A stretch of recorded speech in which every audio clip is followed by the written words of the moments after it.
Good evening.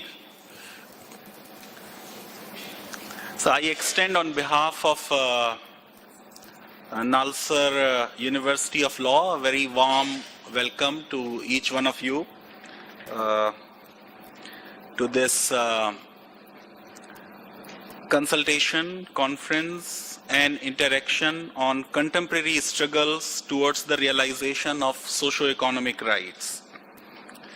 So this was a project which was sponsored by Ford Foundation, and the project is coming to an end. We were mainly concentrating on land, housing, work and education. The understanding was that we will be able to make some knowledge-based intervention, and remedies are already there, and people, if they are given this knowledge, will be able to get these rights. I am sure that Professor Dhanda and her team will take very, very good care of each one of you and will serve khichdi because it is going to become a national dish. And since we have to show some respect to this new national dish, there should be some buffet system so that we are standing and eating. The conference has been titled, of course, Professor Dhanda did not consult me, but it is called Hukuk, which in Urdu is plural of haq, which is rights. So, very difficult time, to talk of rights, because we are not talking of rights, we are talking of RITES rights. And we are employing even teachers in Haryana to do puja and archana and collection of, counting of money. So instead of talking of rights, we are talking of RIGHTS rights. That's very good. So in Islam, rights are divided into two categories. One category is called Huququllah, which means rights of God. And these are largely the rights like you will pray and you will fast and you will pay zakat, etc., etc. And then there are more important than Huququllah, what are called Huququl Ibad, rights of human beings. And the classification is like this, that God may forgive you for violating His rights, rights of God. If you don't worship and if you don't pray, if you don't fast, you will still go to Jannah. But if you are not good to fellow human beings, then even God does not have the power to forgive you. In fact, I'm reminded of the Urdu couplet. I know that we have some international delegates, but there are quite a number of Indians. Darde dil ke waaste paida kiya insaan ko, which is translated like this, that you will be able to really feel the pain of fellow human beings. That's why God has created you as a human being. Darde dil ke waaste paida kiya insaan ko, warna taat ke liye kuch kam na the qurro baya. But otherwise, for praying God, God would have created any number of angels who would all the time pray. So God doesn't really want your prayers. God wants you to be better human beings so that you can talk of rights. Now, in terms of entire debate of rights, as you know, and we have some very eminent activists, jurists, scholars, historians, people who have been working in the field. So there is quite a diversity amongst the delegates and the scholars and panelists who will be speaking here. But this whole distinction between the first generation and second generation rights, which was largely the product of the Cold War, it damaged the cause of rights.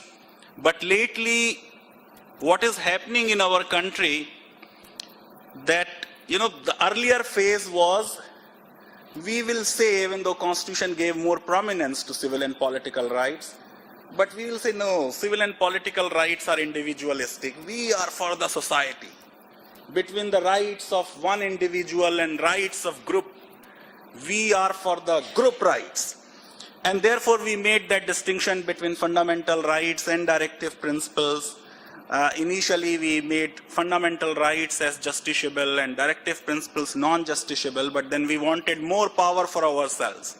We had to justify that power to violate people's right. We said we will do it in the name of implementing the socio-economic rights. And therefore, the narrative was like this, that some of your individualistic civil and political rights are coming in way of group rights. And since group is more important, we are people who don't think of individual, we think of the society. And therefore, if some rights here and there are violated, heavens are not going to fall. So this was the narrative. At least they talked of directive principles to somewhat dilute the civil and political rights. It's a different story that due to political compulsions, they were more interested in only two directive principles, one dealing with the cow and other dealing with uniform civil code. They were not worried about other directive principles. But at least this was the narrative. The current narrative is, as I said, rights are not important. Individual is not important. Even socio-economic rights are not important. First, they said directive principles are more important if it is a uniform civil code or cow slaughter. But otherwise, fundamentally, duties are important. So they are more into the theory that the only right you have is the right to do your duty. You have no other right. In a typical socialist mold, even though, as you know, that Mrs. Gandhi, who was a dictator, was, and during emergency, passing 42nd Amendment, even she did not have the courage to put fundamental duties in the fundamental rights chapter. She had also put it in non-justiciable chapter. But we being the Kartavya Pradhan Desh, so duties are more important. Now it is very much in public domain that we say we are silently rewriting the Constitution and we will give more prominence to duties rather than rights. Now, when we were talking of socio-economic rights and taking up this project, I feel this is the context that the ideology and the narrative which was lost somewhere, we want to bring it back and reinitiate this debate and bring people who are on the same page together. Say, for instance, on the whole question of land, we will have more discussion when there is presentation by Astha on this issue. But primarily, we feel at the end of the project that this whole debate that government wants to distribute land, judiciary comes in their way and assert zamidars and big feudal lords, they assert their right to property. I'm finishing. But redistribution of land, somewhere we lost it in 70s. Similarly on housing, number of governments had promised that they will give low income group people their houses. Not much has been delivered on ground. In fact, there are studies showing that even these LIG houses were bought by HIG people and then sold at very, very high prices. On education also, there is lot of opposition, including in media, for this 25% reservation which has been made for poor people in the neighborhood where the school is located. And then the exemption of the minority institutions from this. Right to work, there has been an effort, there is indeed an effort to combine all these 44 central labor laws into 4 laws and call it a labor code so that hiring and firing becomes very, very easy. And during the project, when we had discussions with trade unionists and labor leaders, we found that while they will win cases before the labor commissioner, but then the employer will go to the high court and get a stay, and thereafter the case will not be decided for years and years. We also found that labor law is not taught well because most of the teachers who are teaching labor law, their heart is not into the course. So we need to prepare some good material on labor law. So these were the four major areas on which during this project we have been working. We are going to make our presentations, and since each one of you is an expert in your field, we want to hear from you to further improve our conclusions, and if we have gone wrong, you can point out so that before we take it in public domain, it's an exercise where the NALSA team wants to learn from you. I'm grateful on behalf of the university that you found time for us. November and December, by the way, are good months for Hyderabad. I'm sure that Hyderabad hospitality will be full in play, and we will be able to take good care, but more than our care, the kind of discussions and panel discussions we are having, I'm sure they will give a lot of food for thought. I'm extremely grateful to each one of you and all the panelists for the first panel.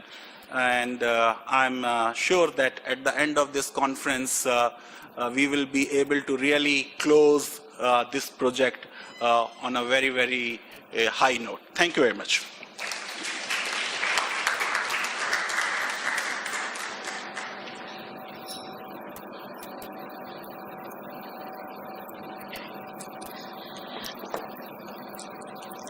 I'm going to join the Vice Chancellor in welcoming all of you. And I'm also going to make up for the 2 minutes late starting and Professor Baxi showing me the watch. So all the substantive kind of technical, intellectual issues that we had with the project, or whatever I wanted to share from our side, is a part of what I had sent out to a lot of you as the executive summary, and which is in the brochure as the Batcheet. It's the conversation that we've had or we want to have around each of those rights. I want to spend these 5-7 minutes that I have to sort of talk about outside of, let's say, the intellect, the logic, the justification, to talk more on emotion, the fact of connectedness, the fact that we need to be in it together, that any kind of change happens when people bond, when people kind of feel that, yes, there's a feeling in this and there's something that we all feel on together. I think one of the things which we've all found spontaneously, it's not like everybody knows everybody here. And the very fact that a number of people we invited, whom actually even we don't know, we know their work, knowing their work and leading from their work, that we made those invitations. And yet, when they have come, because of the fact that there's such a lot of meeting of mind, we found it easy for the hearts to meet. And the point somewhere I want to start out with is that as law people especially, but I think even other disciplines, we over-privilege reason. And there is a case somewhere, especially when we are talking in terms of basic survival questions, when we are talking in terms of dignity and humanity, that there is a case for emotion. So that's the first thing I want to say, that for us, the underpinning of this conversation is a meeting of minds and hearts, people who possibly are in it together, maybe with very different perspectives, very different justifications. But that's, for me, the underpinning of this conference, as how much time we spend. And that's the reason why there has been this constant insistence that that half an hour of the discussion should be absolutely saved by all. And that's also the reason why I think I've written to a number of colleagues that a conference is not just about talking. It's as much about listening. And it's not just about the presentation that you make, but the presentation that you hear and react, which is of as much or even more value for us. As law people, we have been very used to telling the world, giving them solutions, feeling that, oh, we know it all. As a team of law people who were as such amongst, I'm not saying that we were all law people, but we were all people whose primary discipline was law. This is for us a very inward-looking conference where we are sharing our limitations. We are saying law has been seen as a panacea for too long. It's about time that we start to say what the law cannot do, what we should not ask from the law, and at the same time know what is it that the law can do, where is it that you can smartly use the law. So the large part of, or you could say that the inner wellspring of this entire conference is a little bit of the law people beating themselves up and saying, listen, we've been promising all of these things, but so much can't happen. And so much more also, don't believe that because you gave it to the law, it's all got sorted. Having said that, I think what this is going to be in relation to each of those rights is exactly the thrust of this conversation. And because most of that I have already said in the executive summary, I have no desire to repeat it, despite being a teacher. But considering you all are not students but colleagues, I think saying it once is enough. Professor Baxi asked me to specially say that I must insist on the fact that this business of time being the essence, and the fact that we have told every one of the speakers what is the time allocated to them. So the inaugural panel has to inaugurate not just the theme and not just the larger this thing, but also the practice of keeping to time. And I'm going to sort of, because we're just reaching 20, and between Professor Mustafa and myself, that was the time allocated. So I welcome all of you most warmly, ask you to listen and speak and be there in full measure. We're doing a conference on socio-economic rights, so sometimes we will be just aspirational, sometimes we will deliver. At the end of the day, hopefully, that minimum mandatory will be fulfilled. Thank you so much. The home team has done its share, and we're handing over to Professor Baxi to now chair the session. And you have an assiduous timekeeper who will support you and assist you, and that's it. Rise and sort of bow.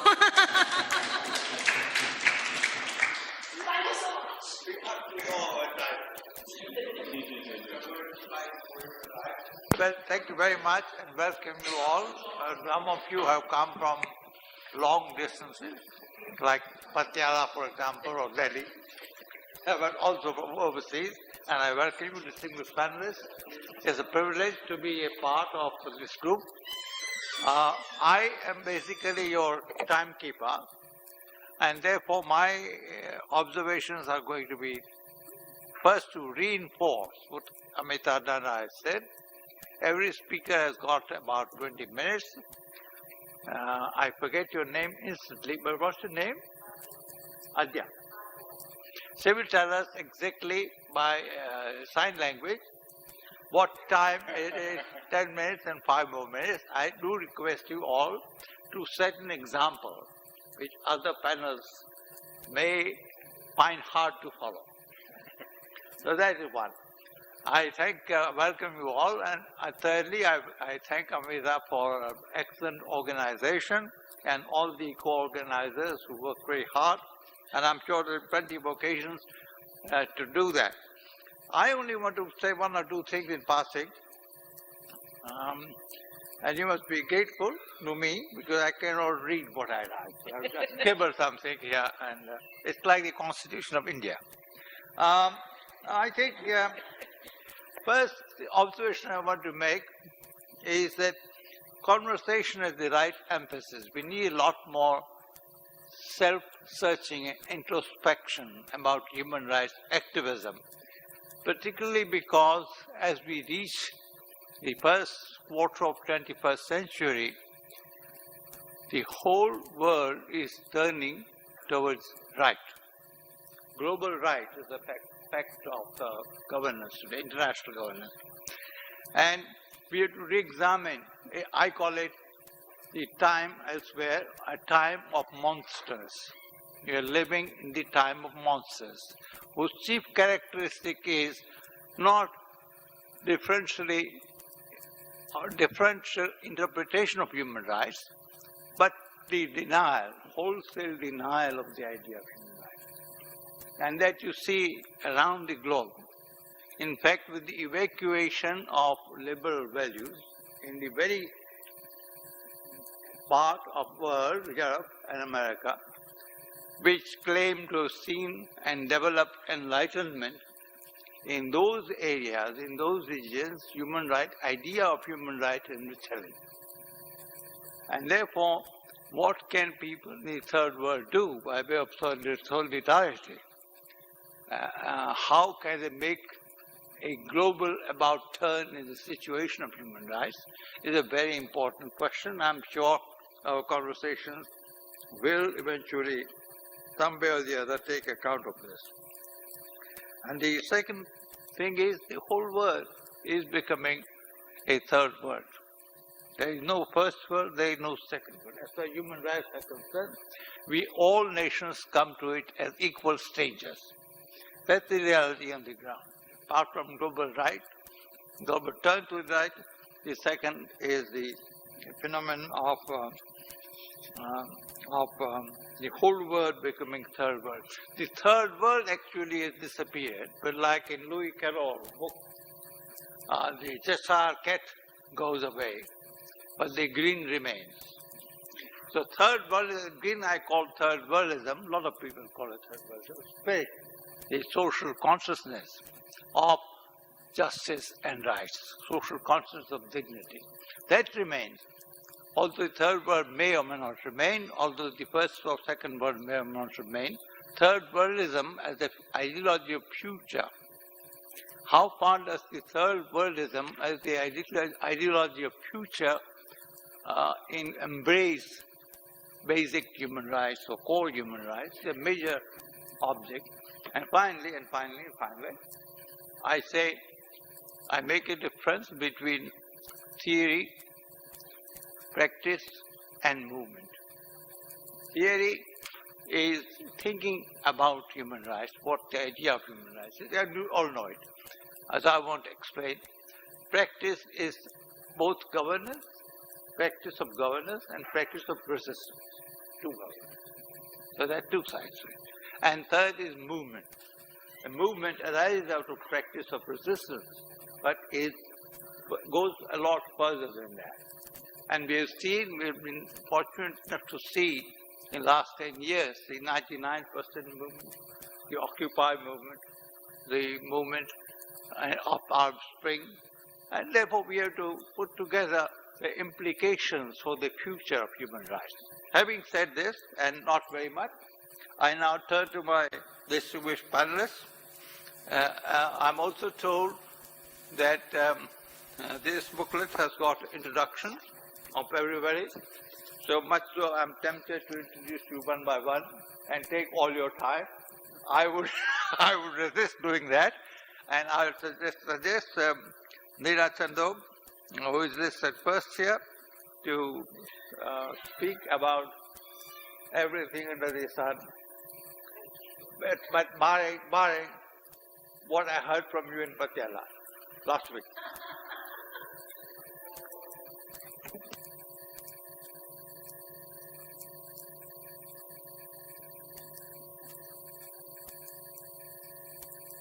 Talking to her when she started it, and it's amazing. I'm sure it's going to be a great report. I'll have to be careful about time because the story about Professor Baxi is that once in Russia, I was not there, he was at a conference where a speaker just refused to stop talking. And Professor Baxi was sending him these little chits and that guy ignored it. So Upendra got up, physically lifted him out of the chair and put him somewhere else. So I promise you I'll be very disciplined. Being a teacher, I can be if I try. Right, I'm a political theorist. I do not belong to law. So maybe my vantage point is a little different. But I hope not mutually exclusive. It might be overlapping. I just want to make 3 quick comments before I begin the substance of the presentation, and the substance is the 3 moments of social rights in India, the 3 historical moments. First of all, we have to by now understand that social, economic, political, and civil liberties or rights are a package. Because in history, we have had political rights without social and economic rights. And there was this important, this important argument that a hungry man cannot be a free man, therefore provide him or her with the necessary preconditions for a dignified life.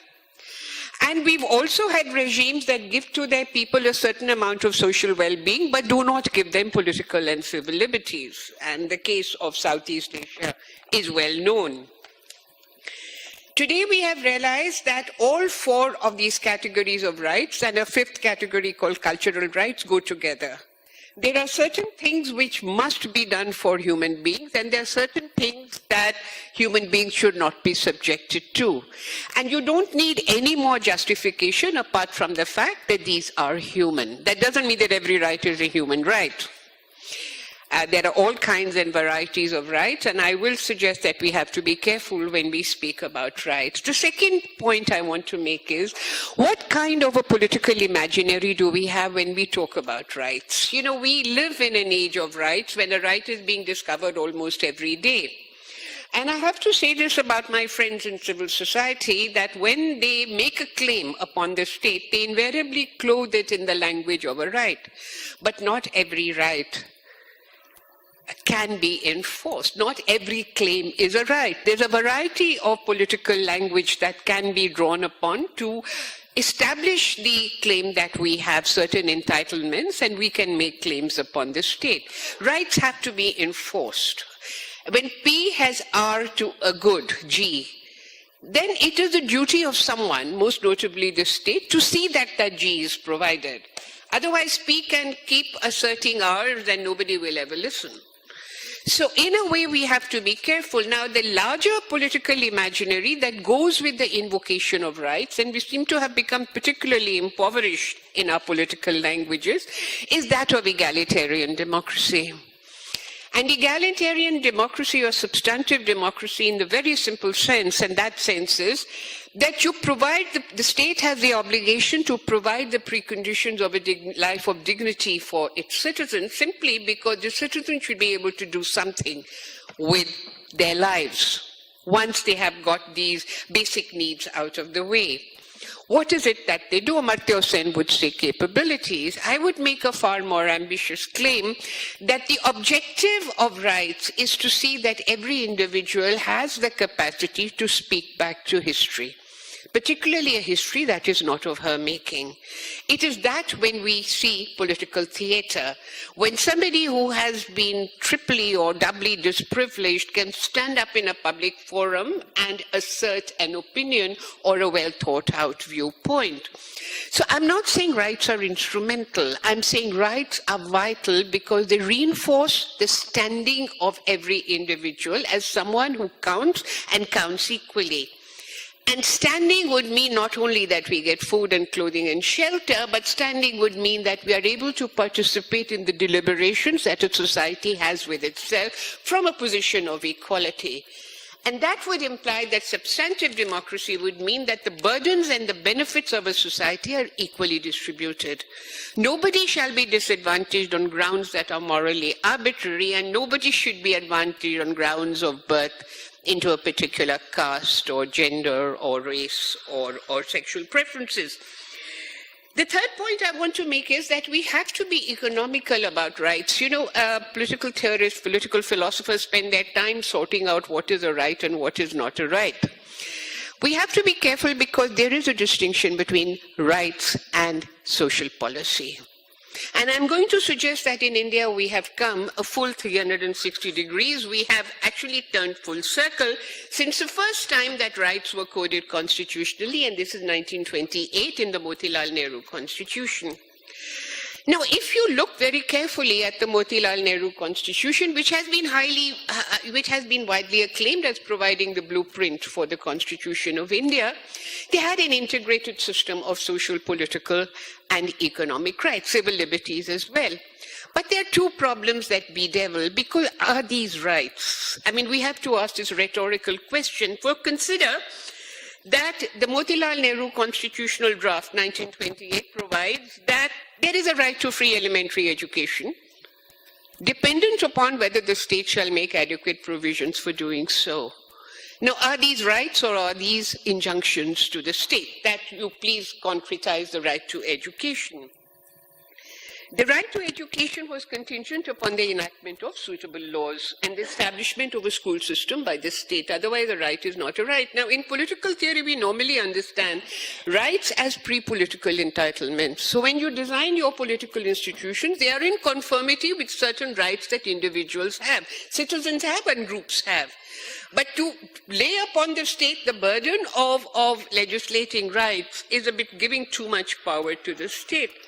Secondly, the legislature was enjoined to enact laws for the maintenance of health, fitness and work for all citizens, to secure a living wage and to protect for motherhood, welfare of children and economic consequences of old age. They also got the right to association, which is an extremely important right, and I'll come to this in the final concluding part of my presentation. In subsequent discussions, the legislature was enjoined to fix a fair rent and in order to fix permanency of tenure, etc., etc., etc. Now, it's very interesting that there are two different kinds of responses. One is the Hindustan Times, 2nd September 1928, which says, this is the birth of a new social consciousness in the country. We have finally the Magna Carta of our liberty. These integrated, and we also had minority rights in the 28th Constitution, which I'm not going to enter into a discussion today. An editorial in the Amrita Bazar Patrika, however, pointed out the problem with the way Motilal Nehru Constitutional Draft had conceptualized rights.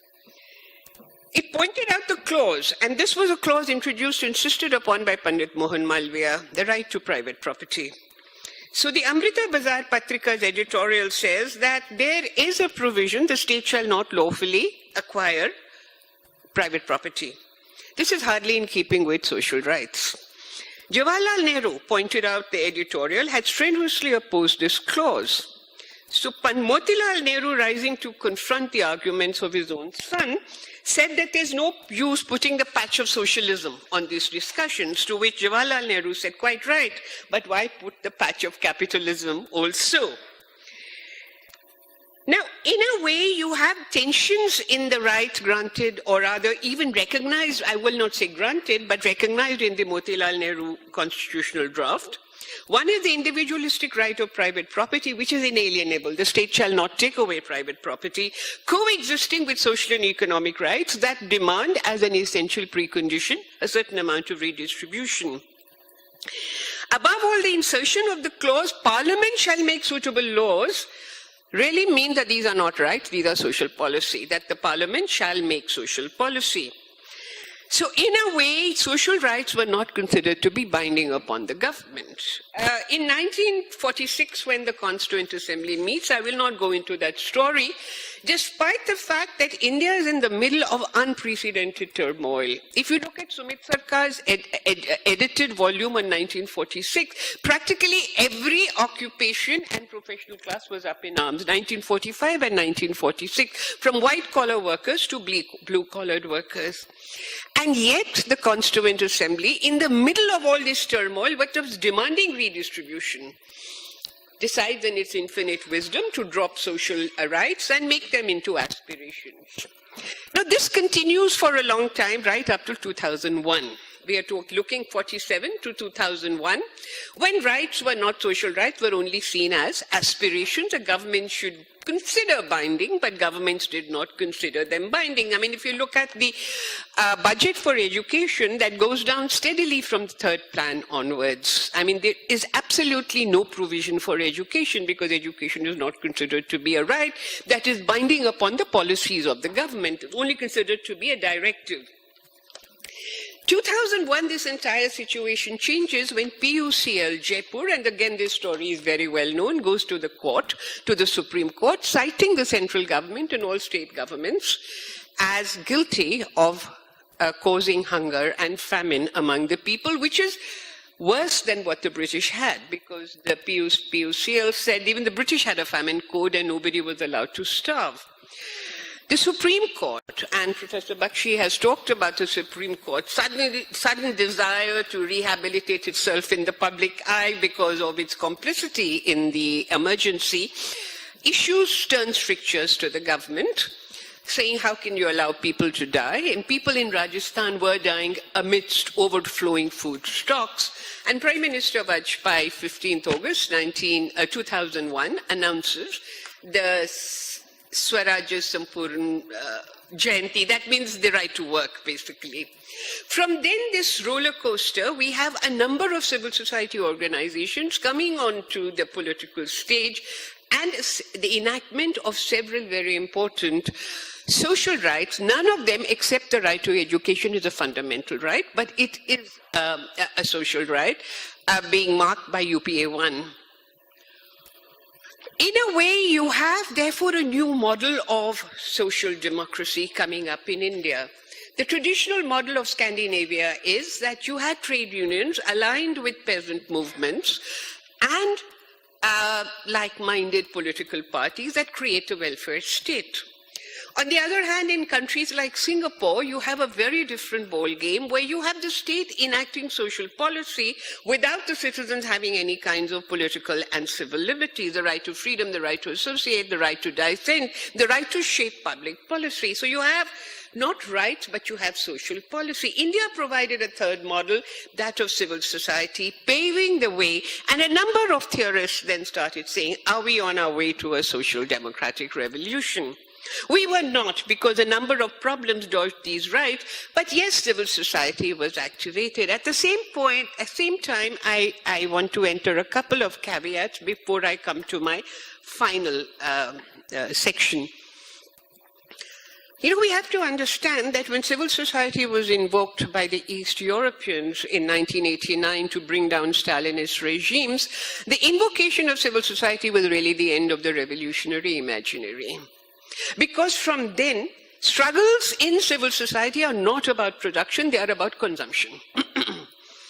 Yes, the idea is not to have equitable distribution. The idea is to see that everybody gets a minimum living wage, which leaves inequality untouched, which leaves inequitable land holdings untouched, which leaves huge inequalities in society untouched, but seeing to it that every child has food, everyone has a certain amount of access to health and education. The agenda of civil society is self-limiting. This civil society is not a social movement. And if you look at the way civil society organizations behave during this period of rights formation, and please, my friends in civil society, spare me from any kind of criticism, because I think it needs to be said. Their modes of mobilizing opinion was very different from traditionally the way social movements had mobilized opinion. They were not mobilizing masses. What they were doing is networking, creating links with the media, with members of parliament, with bureaucrats, and creating a public opinion, how much popular opinion or how much people were empowered, or it's a bad word, but used by social movements, were inspired to make their own history goes untouched, particularly when civil society organizations become stakeholders in power. And this happened when the state, from the fifth plan onwards, start putting aside funds for civil society, devolving much of its functions to civil society organizations. Now, when you're getting money from the state, how do you expect civil society organizations to launch a critique of the state? Yes. As far as the Supreme Court is concerned, it is well known the Supreme Court played a very important role in translating which claims into rights. Now, you have a very interesting phenomena in India. You know, you normally assume when civil society speaks, the government listens. It doesn't do anything of the sort. The government, even UPA 1, listened when the judiciary stepped in. The only right, aspiring right, that did not come to the judiciary is the right to health. That is why it has still not been mandated as a right. In every other case, either the judiciary lays it down, the right to information, the right to education came out of a judicial decision. And to be fair, we have to say that many of these so-called social rights actually arose in the NDA, during the time of the NDA. After that, public opinion was mounted, you have major gatherings. But you know, the idea of a political and social movement, maybe I'm romanticizing, but the idea of a social and political movement is to tap sensibilities, is to tap political passions. It is to mobilize. That mobilization is mainly left out by civil society organizations, which have become highly professional. And then comes 2014. And you have the NDA, or the BJP rather, coming to power speaking the language of opportunities. Now, the language of opportunities is the language of the market. It's not the language of rights. But somehow it kind of tapped aspirations, it tapped a popular opinion, and you have a landslide win for the party. The BJP has always been known as a party that backs the middle classes. But I think that criticism of the NDA, and particularly of the BJP, by numerous leaders of the opposition, created a situation where it felt it had to rehabilitate itself in the eyes of the people. And you have another model coming in of not social rights, but social policy. Because the same time that the BJP, or the NDA technically, is drafting some kinds of social policy, civil society is being repressed. So you actually have social policy coming out, whether it's bank accounts, whether it is insurance schemes. This is the traditional Singaporean model, from above. It is not matched by civil society mobilization. So even some of us who had been critical of the way civil society had gone, now yearn. We have nostalgia for the time that civil society was mobilizing in the cause of providing social goods for its people. We have actually turned 360 degrees, and we are back to 1928, when these are not social rights, these are social policies. And I think in the interest, I do not mean to quibble, but one of the tasks of political theory is to clarify concepts. And this is what I have tried to do, to show that we've had these three moments, and the only moments when we had a discourse on rights, catching the imagination of the Indian people, even if it did not mobilize them in the cause of making their own history, howsoever badly they make them, was the period between 2004 and perhaps 2009. So we are back in a phase where we do not have the language of rights, we have the language of social policy. At the same time, we know that civil society has been stifled as never before. And I would remind you of the letter a number of civil society organizations wrote to the Prime Minister Modi, saying, will you please stop this harassment of civil society? So, you know, in a way, social rights are always accompanied by civil society mobilization. But social policy need not be so accompanied. And we have to decide rights for what? What are rights a part of? This, of course, I'll stop right here and leave these questions unnegotiated. Hopefully they'll come up in the course of this discussion. Thank you so much. Thank you very much, Professor Chandhoke. I think I might add only one thing, that you spoke of new model of social rights, and I think it's very important for those who do not study the Indian Constitution as hard as Mr. Chandhoke does, namely that the Indian Constitution is unique in the annals of world history because it anticipates the distinction between social rights on the one hand and political rights on the other. Before the covenant on ESCR came, which came in about 71.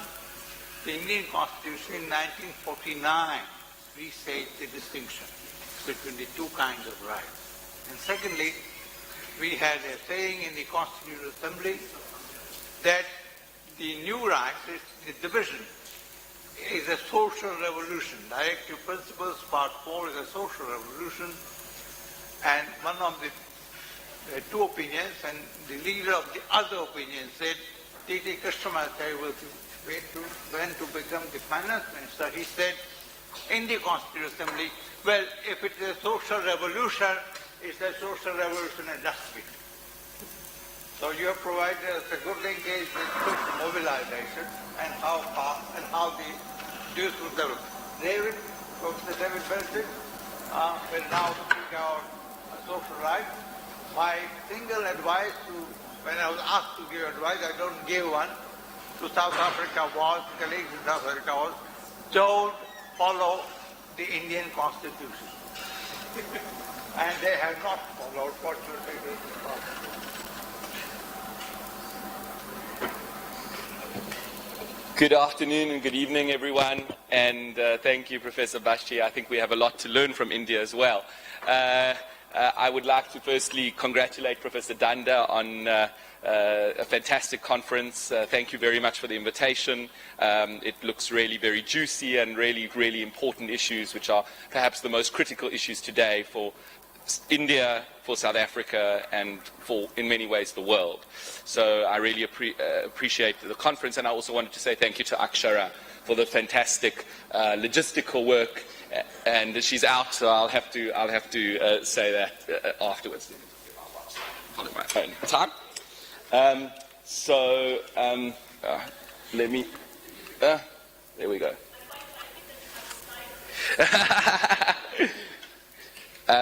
Ensure that we don't forget. So one of the refrains that is constantly heard currently in South Africa, and perhaps there's some similarity with India as well, concerns the massive chasm between the aspirations of the Constitution and the current reality faced by many, if not most, South Africans. The Constitution guarantees in Section 27(1)(b) the right of everyone to have access to sufficient food.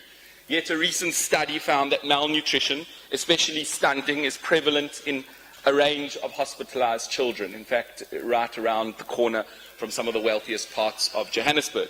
The Constitution promises in Section 29(1)(a) a right to basic education, yet South African children consistently perform very badly in tests measuring literacy and numeracy. These patterns, sorry, I don't know why it's got, okay, wait.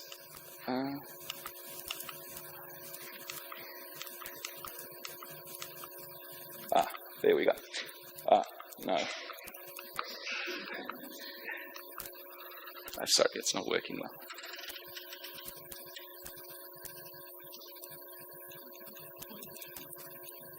Okay, back. No, it needs to go to the beginning of the presentation. Okay. And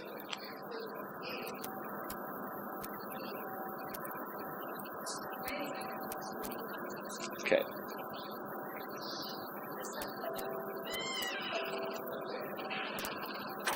So I hope I get more time. Okay. Okay, that's the right slide before, okay? So these patterns are in evidence. I don't know if I should just, I hope it's going to work. Okay. So these patterns are in evidence in many societies across the world, particularly those in the developing world. In the face of these empirical realities, are we to conclude that the rights in the Bill of Rights simply have rhetorical value, that they are empty promises which represent, in the words of the philosopher Honora O'Neill, a bitter mockery of the poor? Answering this question requires us to have an understanding of what rights in fact are and aim to achieve.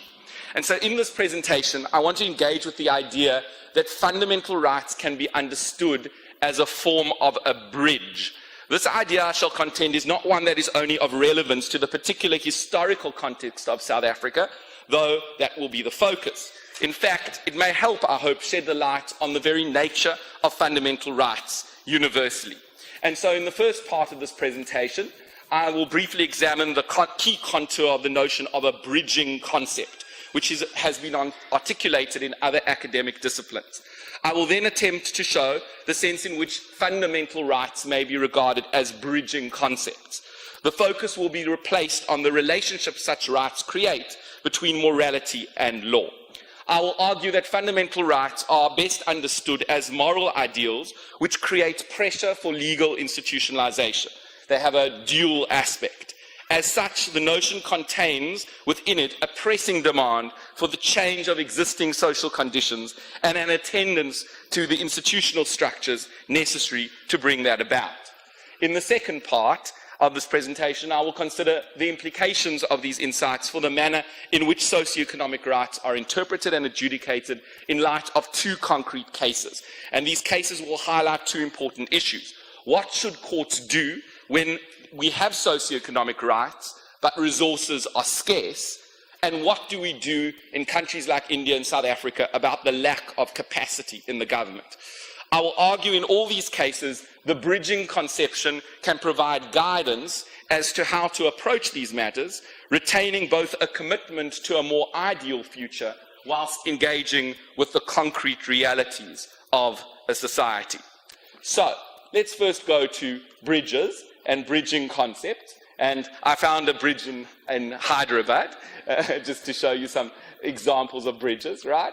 And that's from my own community. This thing doesn't work very well, okay? And what's the point of a bridge, ultimately, right?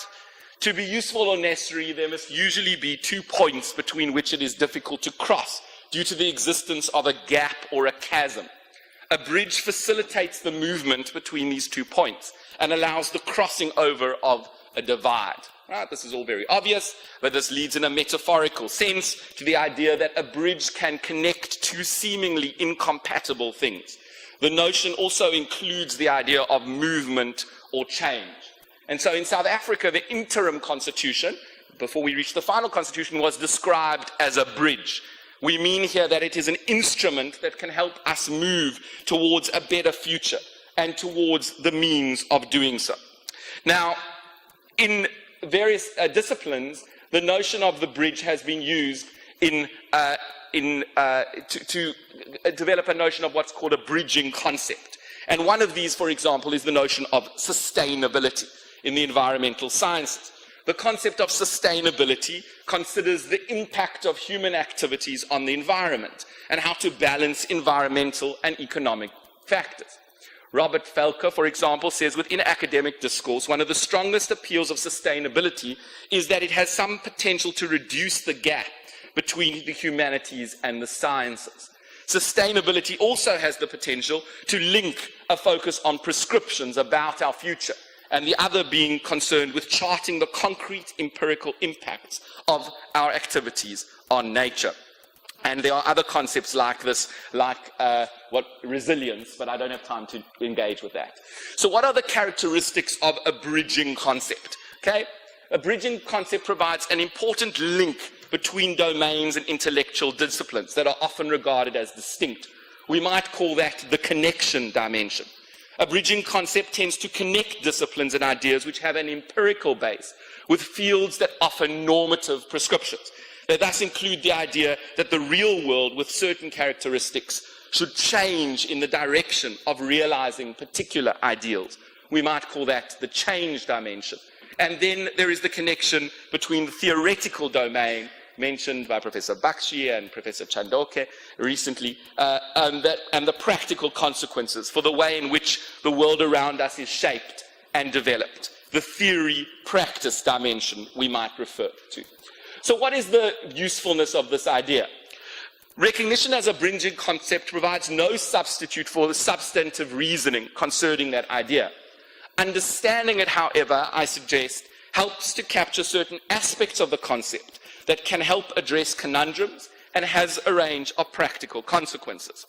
So, are fundamental rights bridging concepts?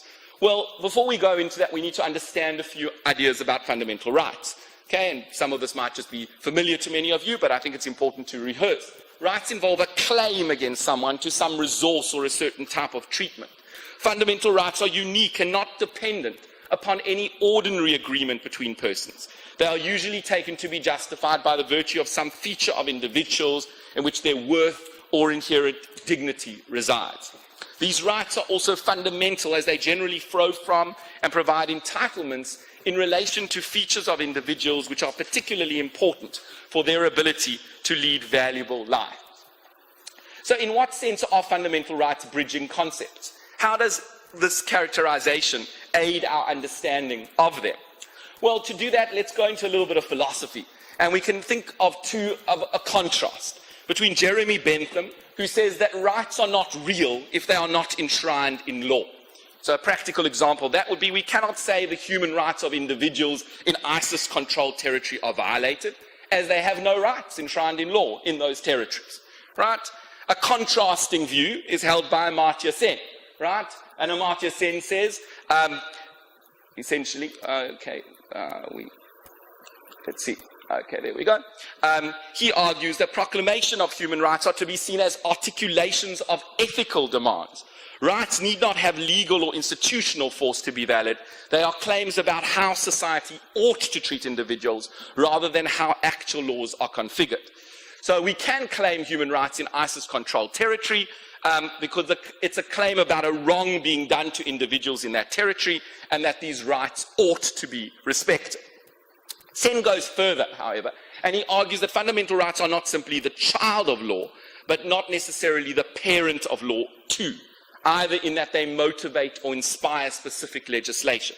Fundamental rights empirically have served as a basis of constitutional provisions or legislation, of course he recognizes, but they are essentially moral. That's the core dimension of them.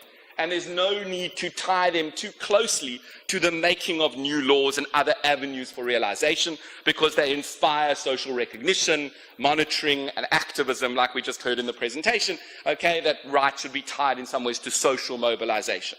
I want to disagree with that, right? And I want to say, in my view, Sen here fails to grasp an important dimension of rights.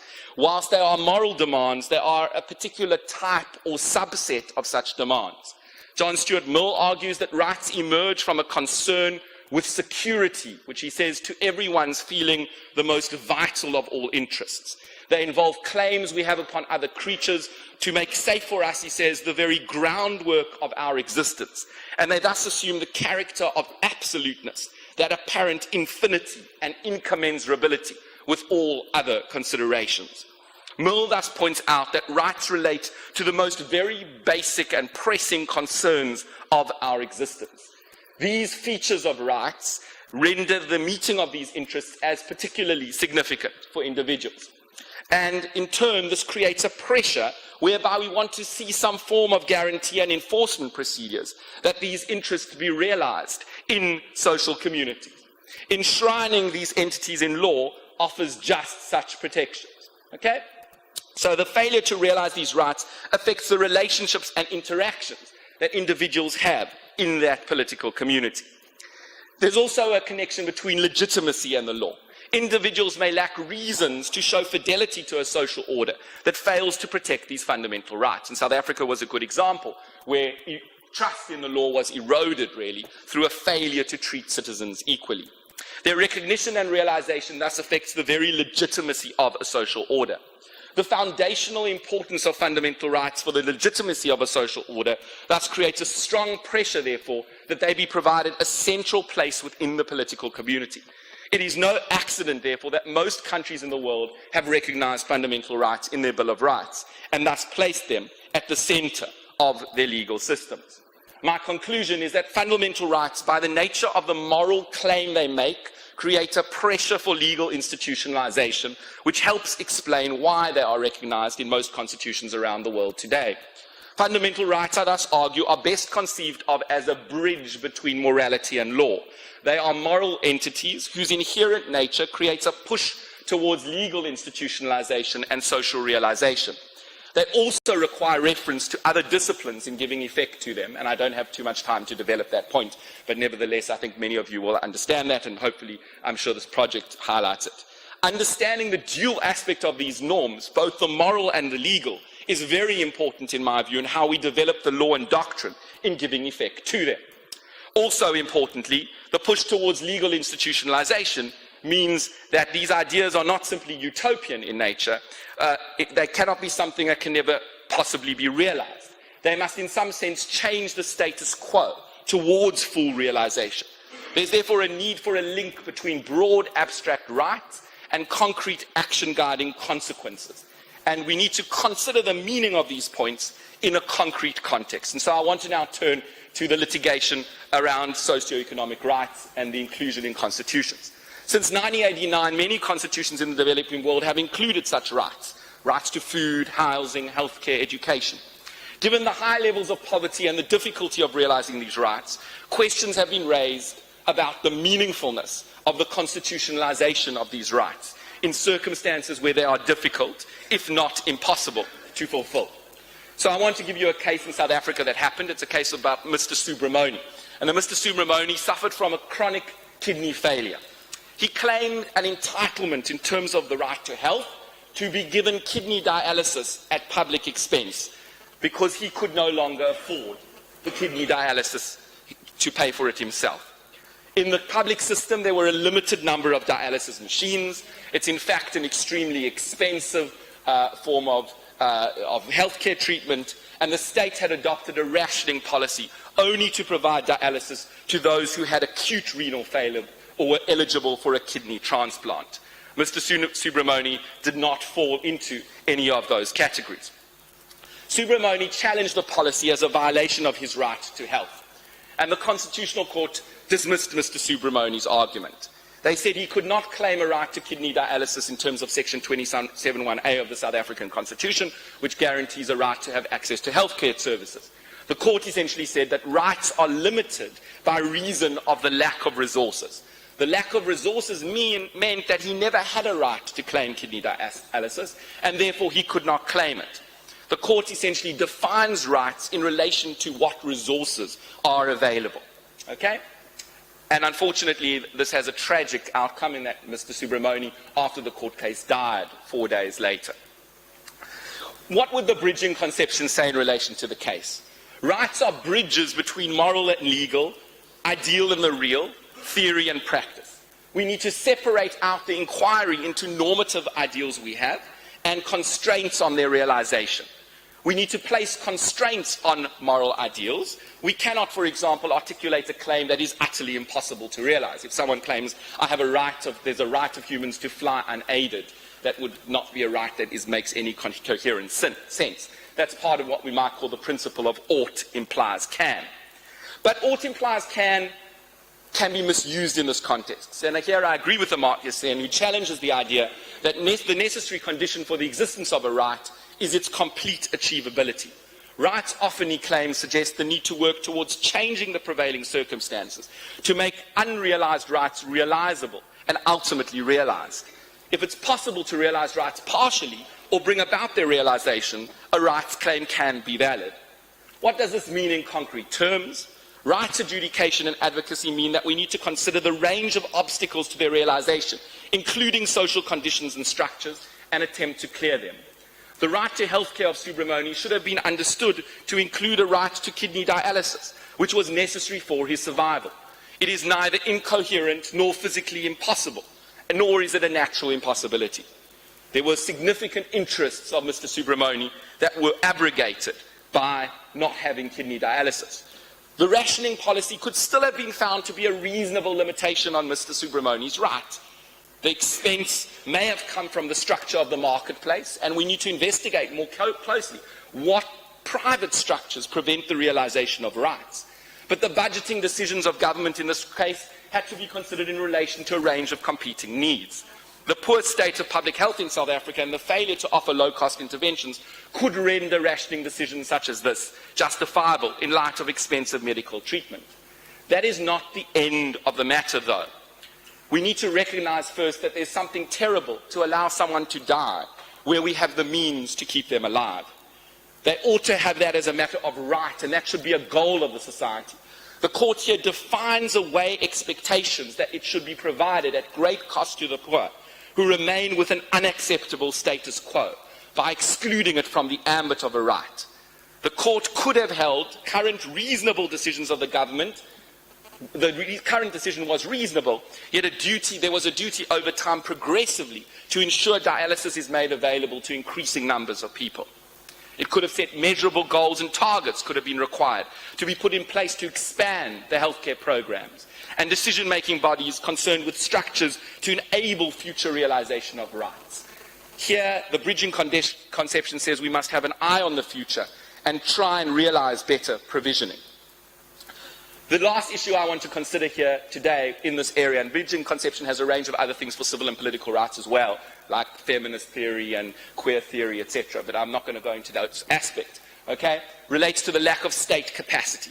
One of the major reasons for non-fulfillment of rights in a Bill of Rights in developing countries lies in the lack of human capacity and expertise to develop programs to fulfill rights. And in South Africa, this was strongly in evidence in a case called the Nokotyana case, which dealt with a claim by residents for temporary sanitation and lighting in their communities. The provincial government delayed for 3 years in making decisions around the upgrading of an informal settlement to a formal settlement. And that was the underlying cause of the complaint, which lay in the failure to make such a decision. And the court in this case ordered the government to make a decision within 14 months. Now, you might think here that the court actually dealt with the underlying causes involved. But the judge made no provision for the temporary plight of people in the settlement who lacked adequate sanitation. One cannot ignore the short-term needs of an individual for longer-term gains. If a person does not survive or is seriously harmed in the interim, rights can never function as a bridge to a better state of affairs. And so it's important to realize that we cannot sacrifice a few for the benefits of the many in the future. And this is an important component of rights thinking. We need minimum core protection for the most basic needs to be cared for in the interim, whilst long-term solutions be put in place. And I'm running out of time, or have run out of time, so I should just say that another core component, I think, of this case is a failure to look at the underlying reasons for the government failure. Right? And it's all very well to say to the government, you must reach a decision in 14 months. But why? Why did you fail to reach that decision in the first place? And just ordering them to do so fails to address those problems and therefore is likely not to be successful. Okay? So, I've told you about what I think fundamental rights are as a bridging project. In conclusion, I want to just raise the question, has the rights project failed? Okay? Let us return to that question in the face of alarming levels of economic deprivation and risk to our freedom. Are we to say that this project has failed? In answering this question, it's essential to understand the nature of rights as bridging contexts, which I think do not allow us to wallow in any such self-defeating, paralyzing pessimism. Fundamental rights are precisely of significance because there is a struggle to move them from the domain of morality into law, from theory into practice. The bridging conception challenges legislatures, judges, and academics to improve on the mechanisms that enable the transition from the ideal into the real, understanding the clear constraints that exist within our society. I've tried to think through some of these in this lecture, and in the next few days we will hopefully understand more of this in India. Rights on this idea involve a sense of movement and change. They're an optimistic idea that pushes us and challenges us continually in the face of an imperfect reality. The gap between the Bill of Rights and the reality must not leave us defeated. It is rather a call to action to all segments of society, all branches of government, to leave no stone unturned, to build the bridge which brings this vision into reality. Thank you very much. David, thank you very much. It's a fascinating presentation. David may not know about it, otherwise he would have included a fourth bridge in his images of bridges. This was a bridge that never took off. Chief Minister of one state was inaugurating it the next morning, but it collapsed before he could inaugurate the bridge. So we have now got a challenge for the chair of the Socio-Economic Rights, Dr. Faizan is right here. All the floor is yours.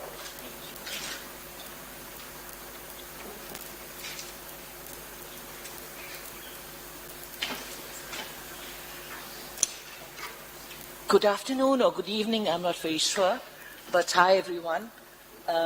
It's a great pleasure to be here and join you all at this conversation with such an exciting title. I'm so glad I met Amita in Geneva and accidentally sat next to her. One thing led to another, and here I am today, very proud to be in this original panel and very much looking forward to the coming 3 days. notwithstanding the indivisibility and interdependence of all human rights, and we heard of fundamental rights, the fact is that the International Covenant on Economic, Social and Cultural Rights protects economic, social and cultural rights. And that will be my focus for today. In fact, given our topic, it is economic and social rights that will take center stage, and we may come back to the discussion on cultural rights sometime during these 3 days. Roosevelt's 1941 famous speech before the Congress, of course, that's an America of which you were not speaking, Professor Baxi. That was a different America. But his speech captured the human rights vision in the 4 freedoms: freedom of speech and expression, freedom to worship God in his, I would add her own way, freedom from fear, and freedom from want, widely interpreted as a synthesis of economic and social rights. The 1948 Universal Declaration on Human Rights recast this holistic vision of human rights as a common standard of achievement for all peoples and all nations. All human beings are born free and equal in dignity and rights. The unfortunate and somewhat artificial division which later led to the adoption of the 2 covenants, one on civil and political rights and the other one on economic, social and cultural rights, for reasons that are well known, this division was partly overcome in 1993 at the Second World Conference on Human Rights in Vienna, when at the time 171 UN member states unanimously proclaimed that all human rights are universal, indivisible, interdependent, and interrelated. The international community must treat human rights globally in a fair and equal manner, on the same footing and with the same emphasis. End of quote. In terms of the international human rights discourse, the bridge had been crossed, but unfortunately the materialization of the statement did not follow suit. Part of the argument for this hierarchy of rights is that the principles of universality, indivisibility, interdependence, and interrelatedness of all human rights do not imply equal implementation. This provides a justification for economic and social rights to be viewed effectively as second-class rights, aspirational and therefore vague, unenforceable and non-justiciable given their imprecise content, only to be fulfilled progressively over time. The other part of the argument is that the direct applicability of the covenant rights is incompatible with the doctrine of the supremacy of the Parliament. In other words, if these rights were to become the basis for judicial decisions, judges would be entitled to enter the realm of politics, which is reserved for the Parliament. Various landmark judgments of regional and national courts regarding violations of economic, social, and cultural rights, the Indian Supreme Court being one of them, have proved that the independence and the separation of powers among the different branches of the state can be fully retained, and that they are in fact mutually reinforcing. The absence of a judicial recourse mechanism at the international level was set right by the entry into force in 2013 of the optional protocol to the Covenant on Economic, Social and Cultural Rights that finally put economic, social and cultural rights on par with civil and political rights in the sense that they can be claimed. The Committee on Economic, Social and Cultural Rights, to which I belong, like other human rights bodies, has been playing a triple role. The first is to monitor the implementation of the covenant by the countries that have ratified it. The second is to set standards for the enjoyment of economic, social and cultural rights. And the third is to strengthen the justiciability of these rights by issuing views. We do not take decisions, that's for the courts, but we issue views on individual communications under the optional protocol. The framework of our assessment of the degree of implementation of the obligations under the covenant by states is based on 3 fundamental axes. The first is that economic, social, and cultural rights are justiciable. The second is that they impose 3 types or levels of obligations on states parties. The obligations to respect, to protect, and to realize. And the third is the nature and content of core obligations and obligations of progressive realization. Our concluding observations to states parties to the covenant at the end of the dialogue with the delegations cover a wide range of concerns and include a number of specific recommendations.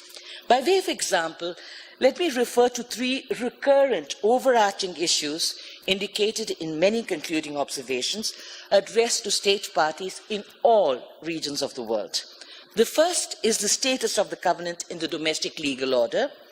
The second is the absence of comprehensive non-discrimination and equality legislation.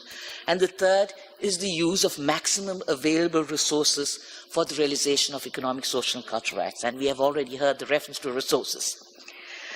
A number of states parties, India included, I think, hold the view that there's no provision in the covenant that requires the states to incorporate the covenant or to accord to it a specific status in domestic law, and that their method of implementation of the covenant through appropriate legislation and administrative measures ensures the fulfillment of its obligations under the covenant.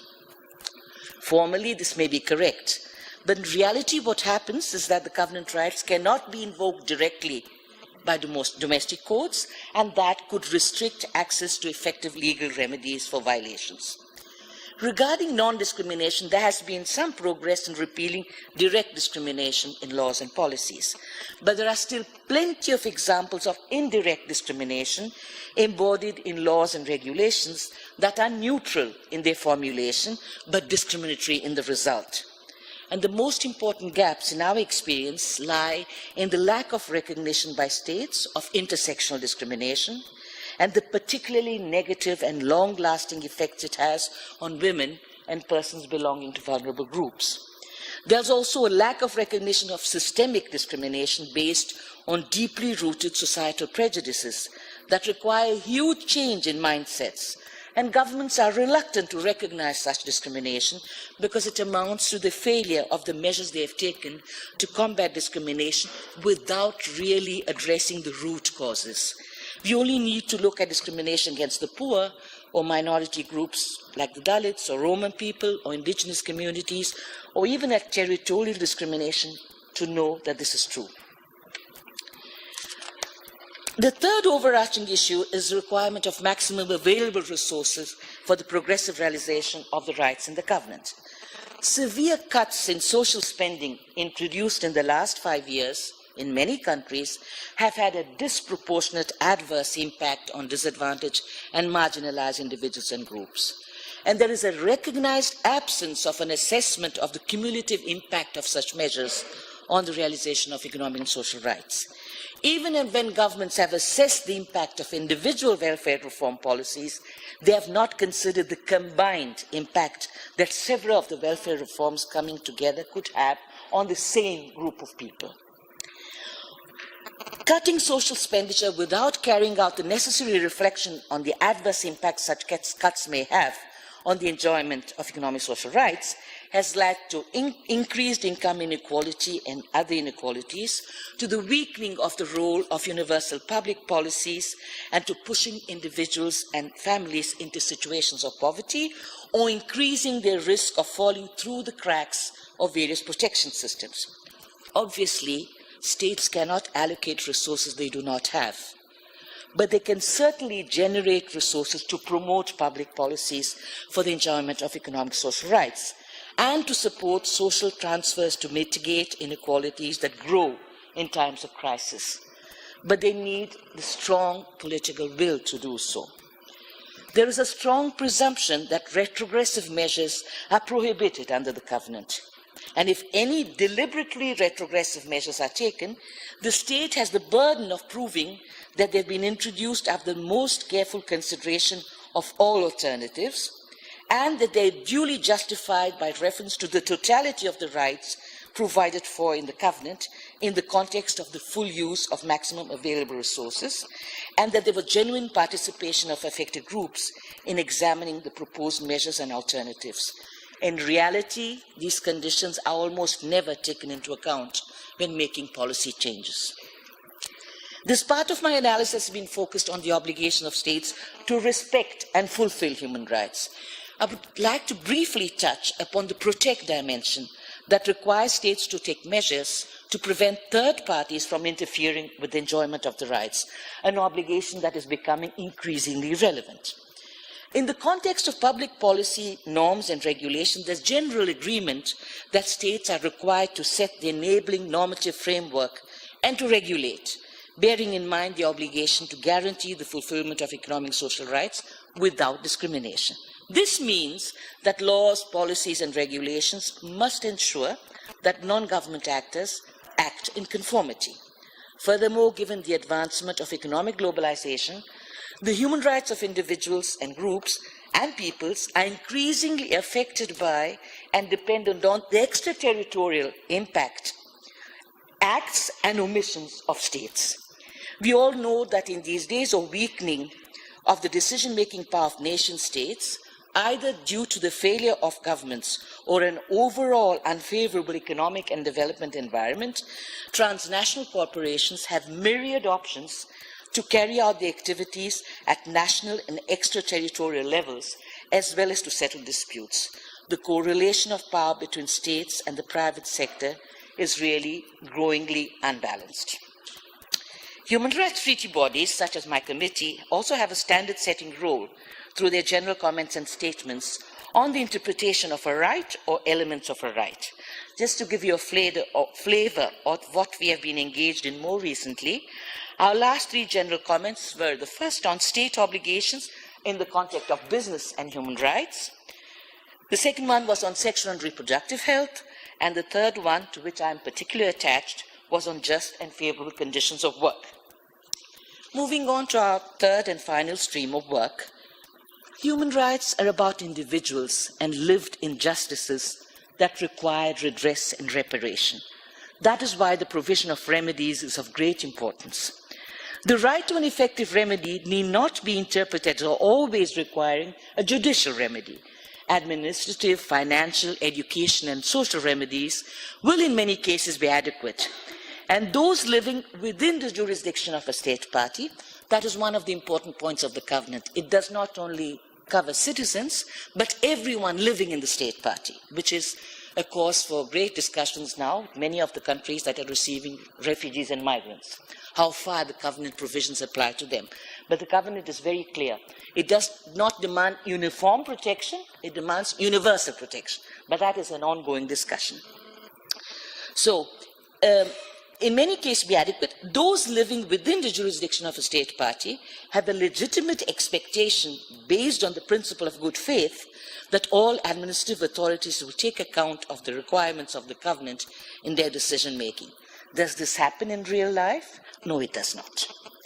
In the context of international remedies, a few words about the optional protocol to the covenant. So far, it has been ratified by 25 states with a very low rate of ratification from Asia. In fact, the only country to do so till now is Mongolia. It would be very interesting for countries like India, Indonesia, China, to really move in this ratification. But our friends from India, including our friends from civil society, tell us it's probably not the right time. It's a pity that it's not the right time, because any time would be the right time, but we stand to be corrected, because any efforts we have made towards ratification by India have we've always been told by our friends, this is not the right time. One of the most interesting features of the optional protocol is the provision on a standard of review that has to take into account the reasonableness of steps taken by the state party. This means that when any individual communication comes to the committee, in order to determine if there has been a violation of any right, we have to consider the reasonableness of measures taken by the state in conformity with Article 2.1 of the Covenant on the use of maximum available resources. But we also need to keep in mind the possibility of states to adopt a variety of measures to implement covenant rights. To someone like me, who does not come neither from the academic world nor from a legal background, this discussion on the reasonableness of the measures taken by the state has indeed been fascinating. And I think it's very important that people with my background in public policy are able to understand this reasonableness measure, because, yes, thanks, we have an idea of what reality is like on the ground. So I think the reasonableness and proportionality test is something that's going to take a lot of discussion within the committee itself so that we can come to some kind of an agreement. So far, we have issued 3 communications, all from Spain. Spain was among the first countries to ratify the covenant, and we've had a huge number of complaints from Spain. It is unfortunate, like the ambassador of Spain once told us, I mean, just see what happened to us. But that's what you get. You ratify an instrument, and then it gains its own life. So we've had a number of individual communications from Spain. In one of them, we found that the state had failed to fulfill its obligation to provide the complainant with an effective remedy to guarantee her right to housing. We consider that in principle, the remedies recommended in the context of individual communications may include guarantees of non-repetition, and that means the state party has an obligation to prevent similar violations in the future. In the other case in which the complainant was in prison, we concluded that a reduction of his non-contributory cash benefit for disability did not constitute a violation of his rights under the covenant. The third case regarding tenants' rights to adequate housing was particularly interesting. A migrant couple with 2 children was evicted from the home they had rented in Madrid after their lease contract expired. The family situation was aggravated by the fact that their children would be without a shelter. So in our recommendations, we established that the state should assess the current situation of the authors in consultation with them and assure that they had access to adequate housing. The state had to pay compensation for rights violations as well as legal fees. And we also issued general recommendations to Spain, including the adoption of measures to promote coordination between judicial decisions and social service agencies. Because what we realized in that case was that the complaint was about the violation of the right to housing. But how that family had got to that stage meant a failure of all kinds of policies before they could claim the right to housing. There was a failure of social security measures, there was a failure of employment, there was a failure of protection of the family. There were a number of failures that finally led to this case that was on the right to housing. A few words by way of conclusion. Against the persistent and wide-ranging challenges derived from territorial and ethnic strife, conflicts, scarcity of resources, poverty, and many ongoing crises, including the crisis of refugees and migration, the rights enshrined in the covenant reaffirm the intrinsic dignity and inalienable worth of every individual.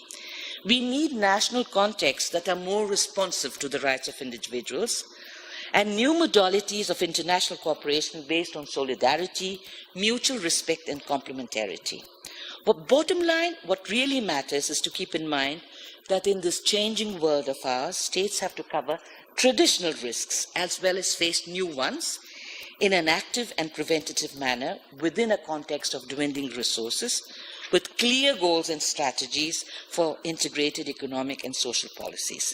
And central to these goals and strategies is the principle of equality of rights, conditions, and opportunities, which refer broadly to ways in which people are able to participate fully in society as citizens, to exercise their entitlement to resources, and the ability to contribute to the well-being of themselves, their families, and their communities.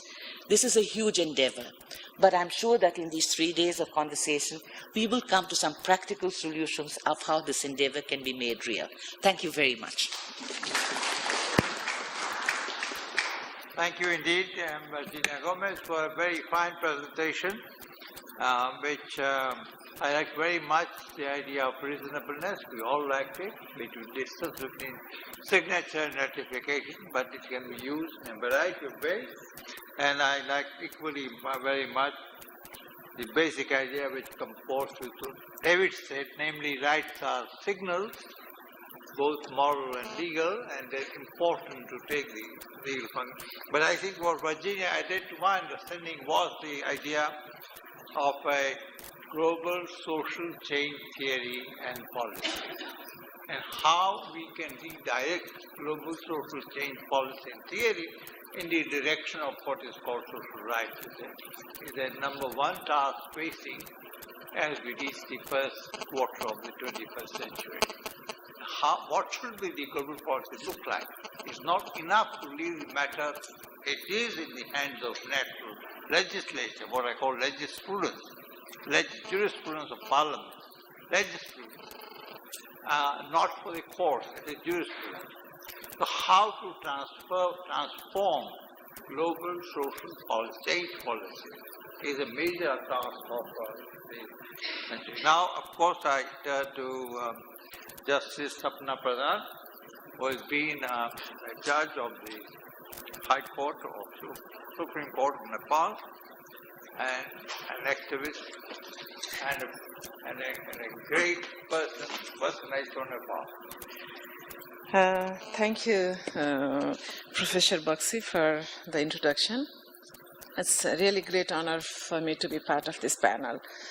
I'm really privileged because I see each of you either contributing in developing a normative international framework or national framework, or many of you are engaged in realization of the right, or even demanding for the realization of right, whether with some authority or as a civil society. Because as a civil society, my own experience, even as a civil society, a person can make a lot of difference.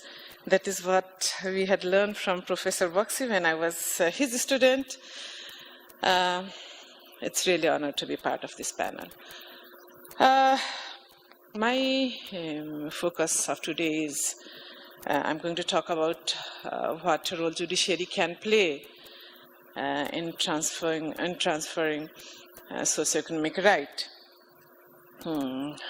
We can see from two perspectives. One is role judiciary can play in recognizing the right. Second, in the realization of the right in the life of the people. Yes, we can see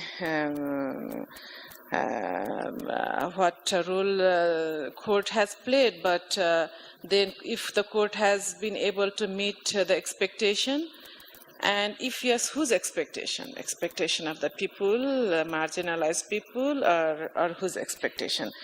And that also need to be analyzed. As a practitioner, I'm not going to touch upon the theory and the framework which already been covered, or some of the strategy which has been covered. But as a practitioner, I want to focus few things. So first, I want to share some of the confrontation we have in implementing or even recognizing the rights, socio-economic right. There are some external tension, some internal tension which we have been facing today in recognizing and the realization of the right. One is we are divided. We are divided when it comes to recognize and realization of socio-economic right, not only in the capitalist country or socialist country, how they were divided in implementation of socio-economic right or civil and political governance, but in fact, in my experience in Nepal, we are divided based on the political ideology. Oh, it's a democratic government or it's a socialist government, and then what is their priority based on that implementation is divided. Secondly, we are also divided based on the treaty jurisprudence, and we hardly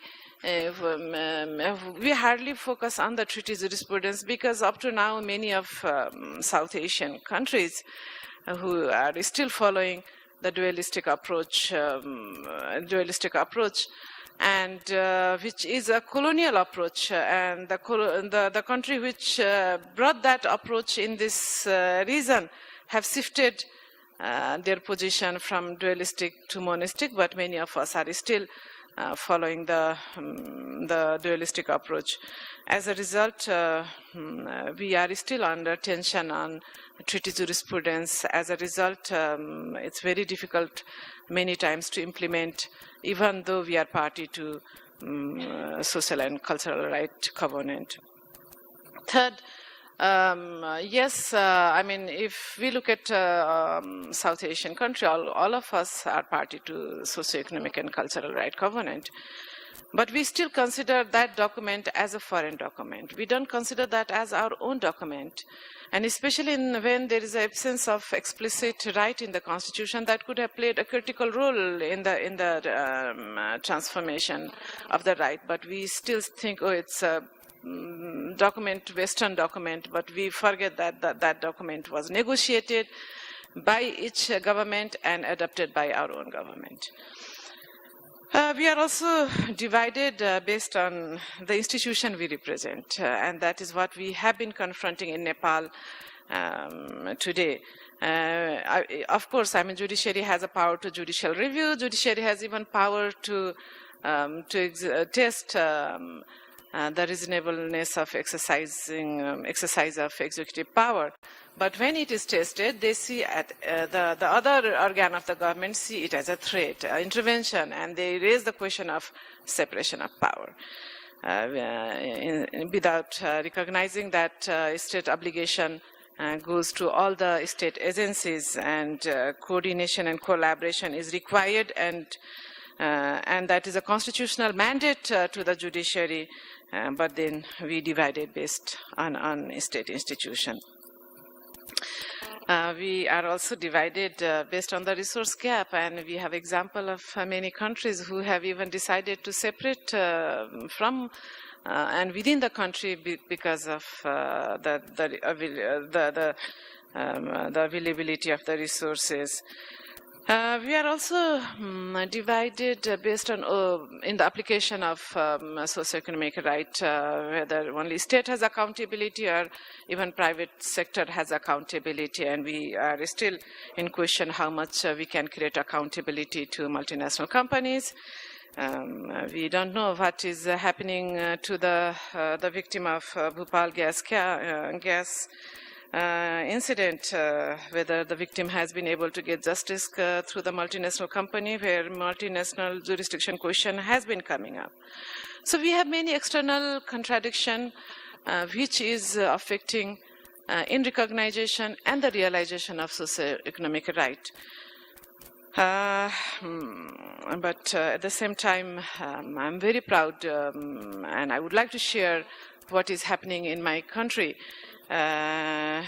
Conflict is a challenge, but conflict can sometimes also bring an opportunity. And especially when we entered into a peace negotiation with a broader comprehensive peace agreement, we are trying to transform the country and also trying to address the root cause of the conflict. And root cause was exclusion, discrimination, exclusion from the resources, discrimination from the power structure, and therefore one of the goal we have set in adopting the constitution is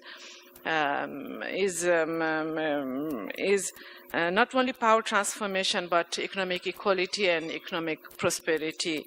As a result, we have a new constitution which has tried to insert almost all the rights that is guaranteed in the South African constitution. But what helped to bring this? Because sometimes, like you, when you have a normative framework and the national framework that will allow us to explore the possibility of realization of the right through different strategy, and judiciary can play a critical role. But to recognize that as a right, what helped? And I was just discussing with a friend who have come from Sri Lanka. They are also making the new constitution, but making constitution, we made a constitution differently. And when we made the constitution, the participation of and the structure of the constitution making itself was inclusive. There was a participation of all marginalized groups who were denied with resources, access to resources, and therefore, like one of the demand they made is to ensure access and control over the resources. As a result, like we have a right to social security, we have a right to social justice, we have right to appropriate housing, we have right to food security. So many elements has been included, but then my comment here is like how you negotiate and who are engaged in negotiating for recognizing the right is equally important, because even though I was also part of the Constituent Assembly process, what I felt many times is like the marginalized groups were like a beggar, and some of the people who were privileged with class, caste, ethnicity, political positioning were like a giver. So unless you bring those people who are voicing in a balanced power relation to negotiate and ensure that their participation in all over state structure, it's very difficult sometimes even to recognize the right. Then other factor, which is also external factor for many countries, but one factor what we confronted in Nepal in recognizing the right, but then question came like how to implement those rights. Although we have a Supreme Court, we have a High Court, we have other courts, but question is like then the discussion came like, no, we have to have a separate mechanism to look at the matter within the judiciary, and then South African model was the initial proposal to have a constitutional court. And then there was a resistance from the Supreme Court that why you need a separate court, why can't, then the compromise language was constitutional bench. And then we had experience learned from South Africa, we had experience learned from Russia, like how they were even confronting within the different institutions, Supreme Court versus Constitutional Court. Although we compromised with the Constitutional Bench, but we see like today also we have a tension because there is a hierarchy created within one institution, Constitutional Bench versus other bench, and Constitutional Bench is seen as a in a top in a hierarchy. That has also confronted and created some problem, because again the constitution of the bench itself is a problem, because when you have a 5-member bench, which is a minimum requirement, and there is a conflict of interest, what happens, so those kind of issues is also troubling us for the effective implementation of the constitutional right, which is recognized within the constitutional framework. But then again, I must mention that, yes, opportunities are created through the constitutional provision itself in many jurisdictions, especially where new constitution is adopted after the conflict, after the political change. And optional protocol, adoption of optional protocol of Socio-Cultural and Economic Right Convention has also created some opportunity, and judiciary can play definitely a critical role, because it is a guardian of the Constitution. It is also guardian of the fundamental rights, and when socio-economic right itself is recognized as a fundamental rights, you can play a critical role because you can create accountability. So that is opportunity created by the Constitution itself. And then also I would say, connecting with what Virginia just said on international mechanism that exists, even to use access to international mechanism, domestic jurisdiction has to be existed, and that also creates another opportunity. Third, the public interest litigation, social action litigation, which has been a very successful strategy in Nepal, in India, has also created opportunity to bring voice of the voiceless people and bring in balanced power relation to raise the voices. And fourth, I would say also the SDG, Sustainable Development Goal fixed by the UN, has also created some opportunity because of since it has fixed certain goals, like goal against hunger, goal against poverty, and for the first time UN has also a goal set with Sustainable Development Goal on access to justice, because access to justice is key. And therefore, my comments here is, yes, right to remedies is a fundamental right. It's not only human rights, but it's also fundamental right. But then with the rights to remedies, the duty in ensuring access to justice comes, and that is where I think we have been confronting right now. Yes, we have a responsibility to ensure remedies, but also need to create access to justice. But as a court, what we see, what we feel, what we have experienced is that when the cases comes to us, then only we act. But have we been able to create an environment where people are coming to the court and whose obligation it is to build the confidence, to build the trust, and to create the enabling environment so that people can use the access to justice.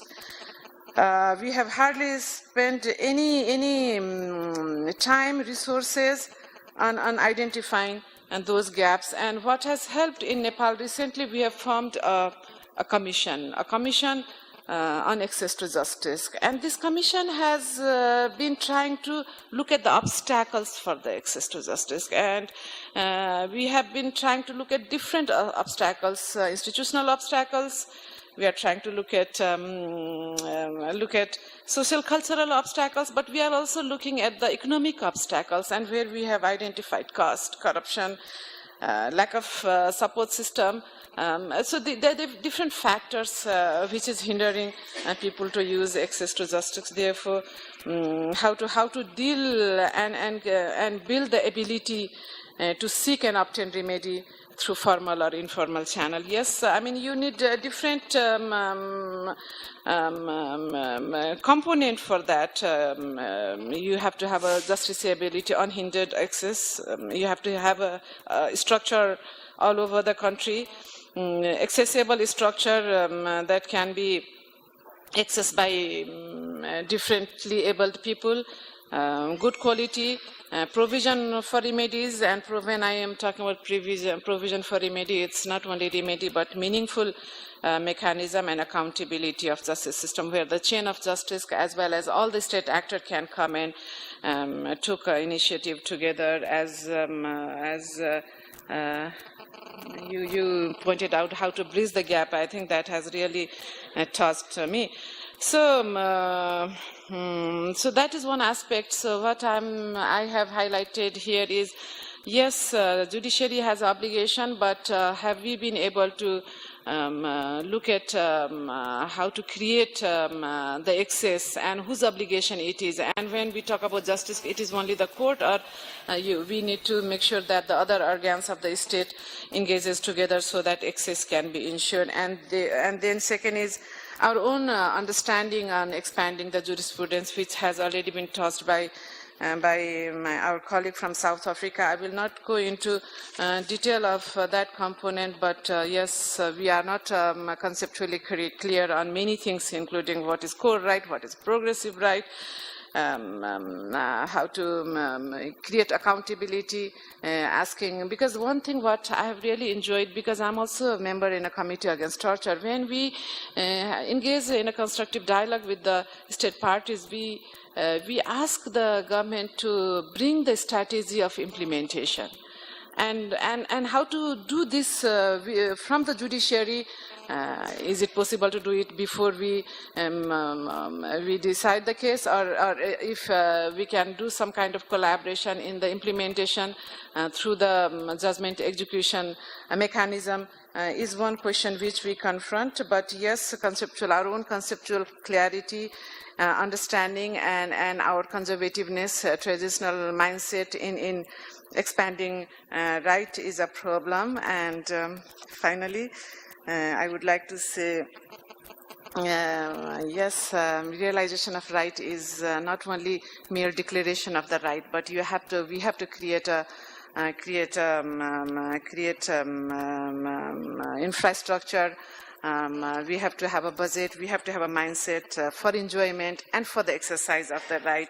And for this, I think as a court, I would say we need to emancipate from our own preconceived and traditional mindset. Yes, change required to us so that we can respond the need of the people. We can accommodate their need, but for that we also need to come out from procedural and technical hurdles so that we can nurture inherent need of the justice. And I'll just stop here. Thank you.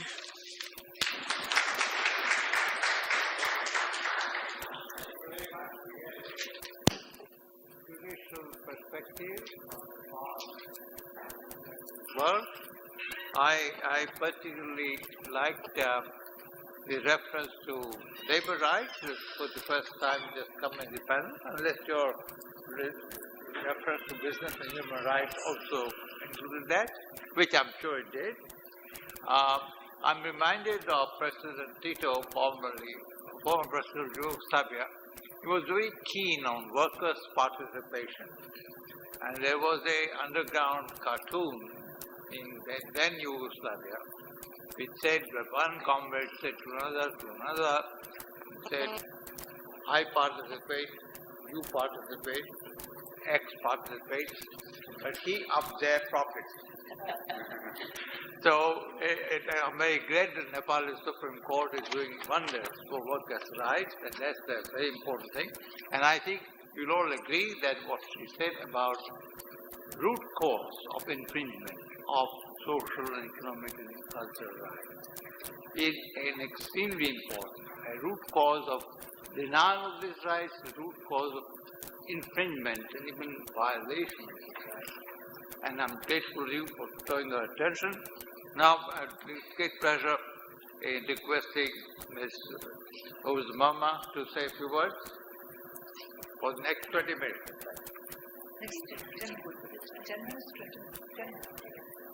I think, what is 20 minutes? Is it? 10.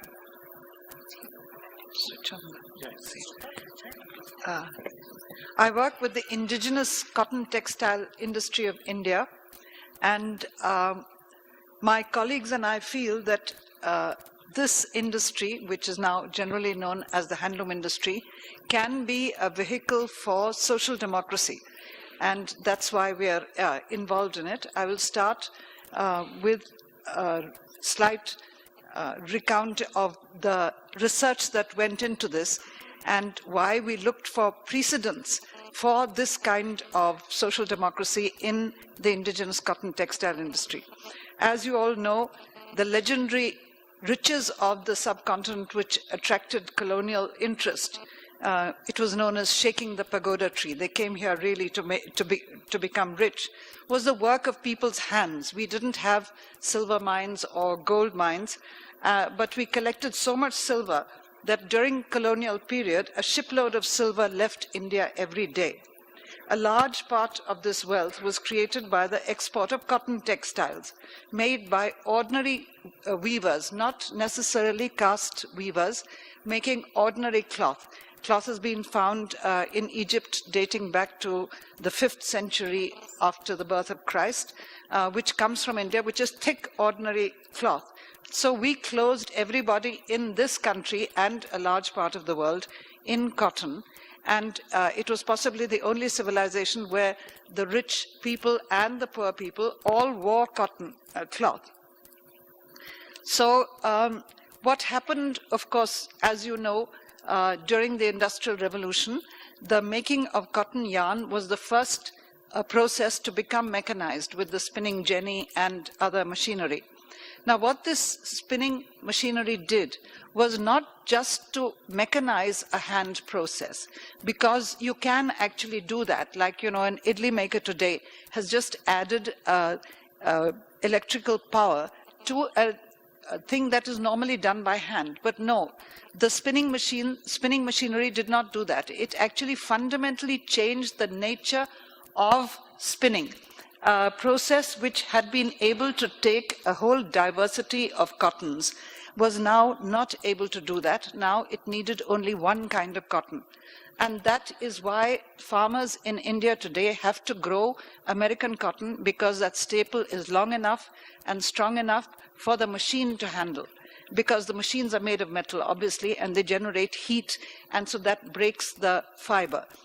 The quality of cotton is now no longer judged by the best cloth, the best cotton to make the best cloth.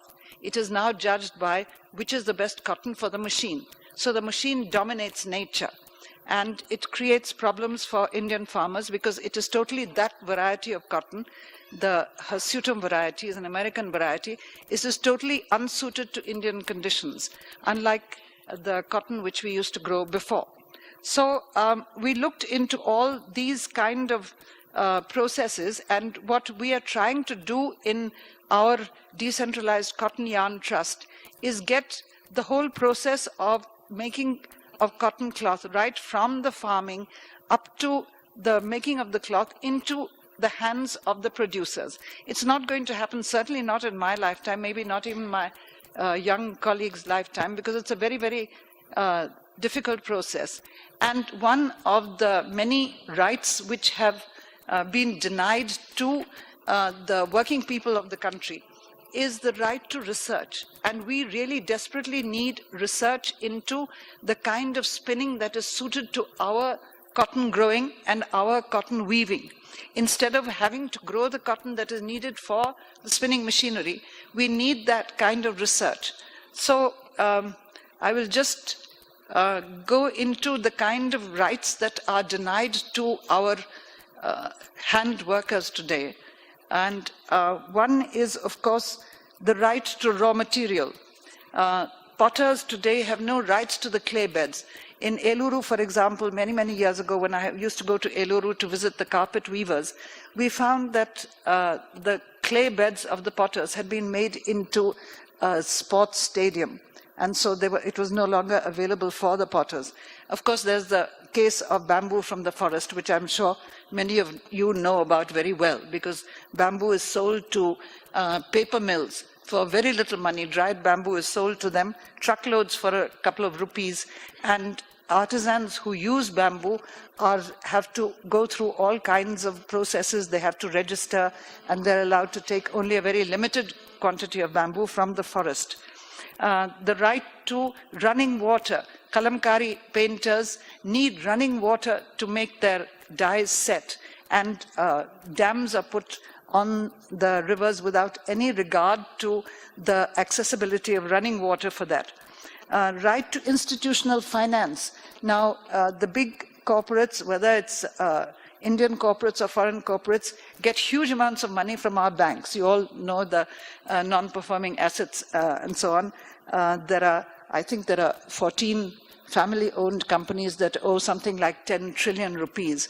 And whereas our farmers and weavers really have no right to the amount of credit which they need to run a business. And, you know, if you look into the laws governing the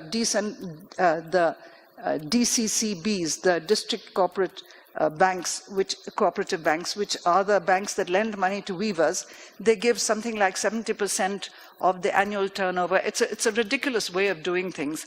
So basically, hand workers do not get the kind of credit which they need in order to run their business. And then, of course, as I say, people are much less aware of this. We need that state-sponsored research. We need that research into the kind of cotton that needs to be grown for hand weaving, and the kind of machinery that needs to be developed for the kind of yarn that we need. We used to tell the government officials that, you know, we need special yarn for hand weaving. There's no, madam, hand weavers can use mill yarn. Of course they can. That's because they have that flexibility. But that doesn't mean that it is the correct yarn for hand weaving. And because of having the same yarn all over the country, we lose one of the big disadvantages, one of the big advantages of Indian industry, which is diversity. And there used to be different kinds of cotton grown all over the country, and now everybody has to grow this one kind of cotton, and we get basically the same yarn all over this country also. So we lose that great advantage. So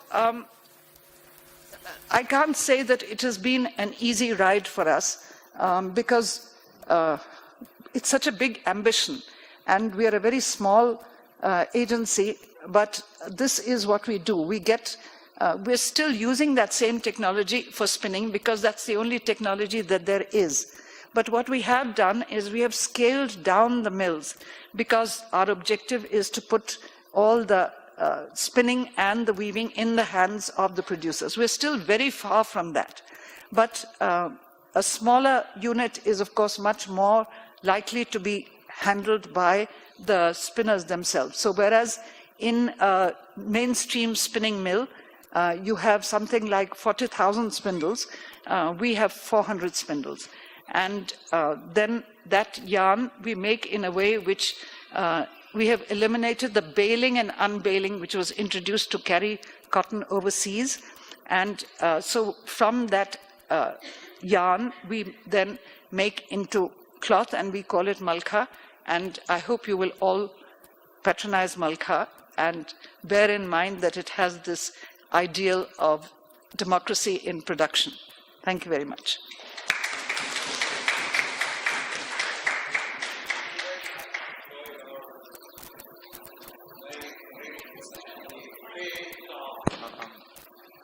Rightlessness of workers, which is an important thing, the new face of human rights denialism.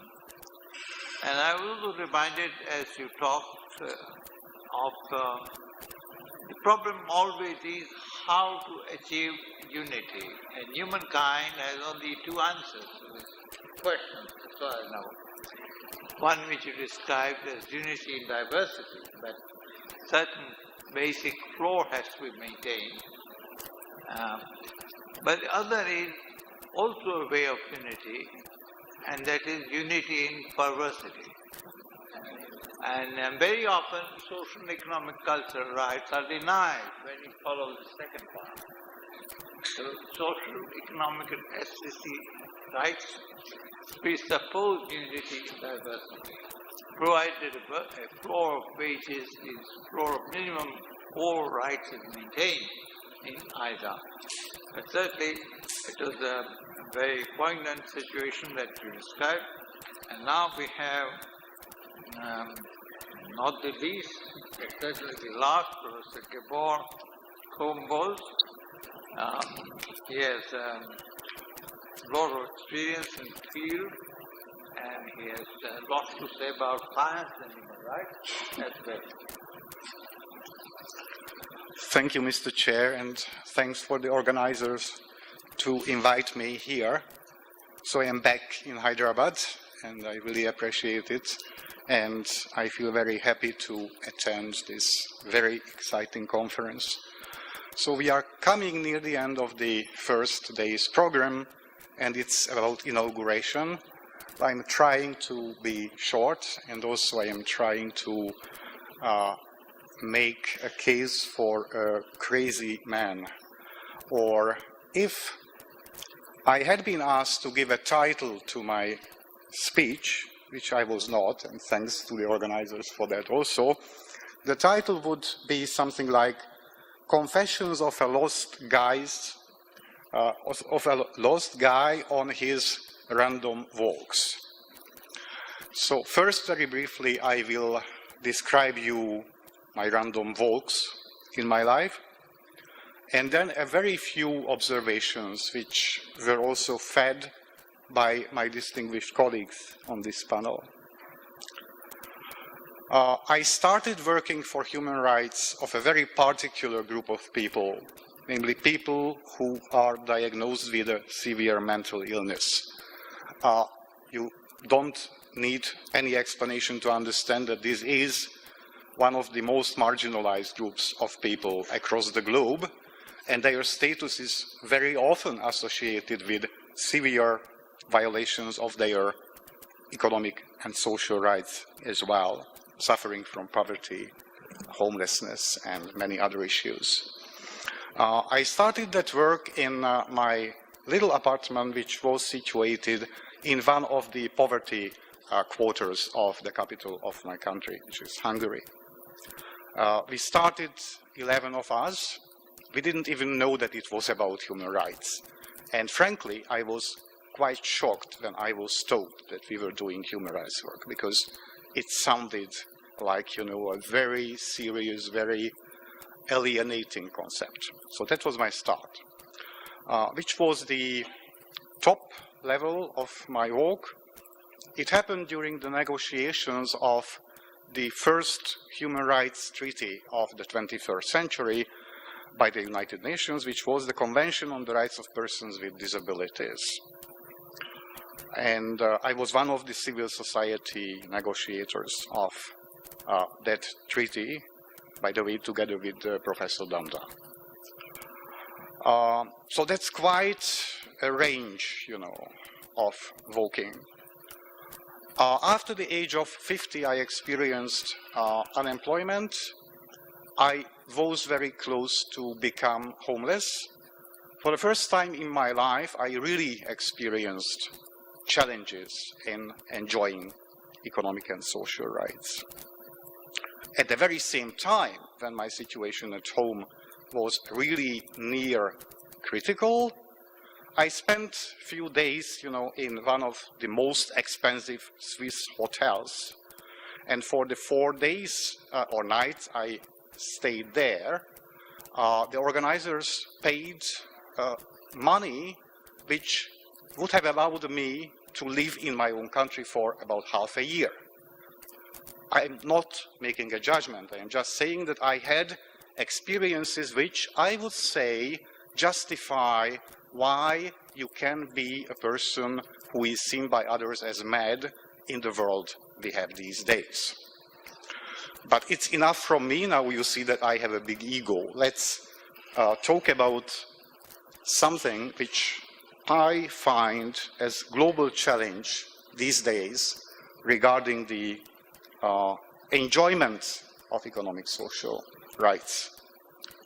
Last night I had the privilege to have a short chat with young colleague Ayman, and we reached the same conclusion, which is always very reassuring, you know, if there is no generation gap, or if there is, but still you can come to the same conclusions, it's very, very reassuring. I am starting with a statement which does not come from last night's chat. It's an older observation. Human rights are a very nice field, and there is a huge need for that. But in the meantime, somehow we lost the human in human rights. I'm oversimplifying the issues, but I think this is true.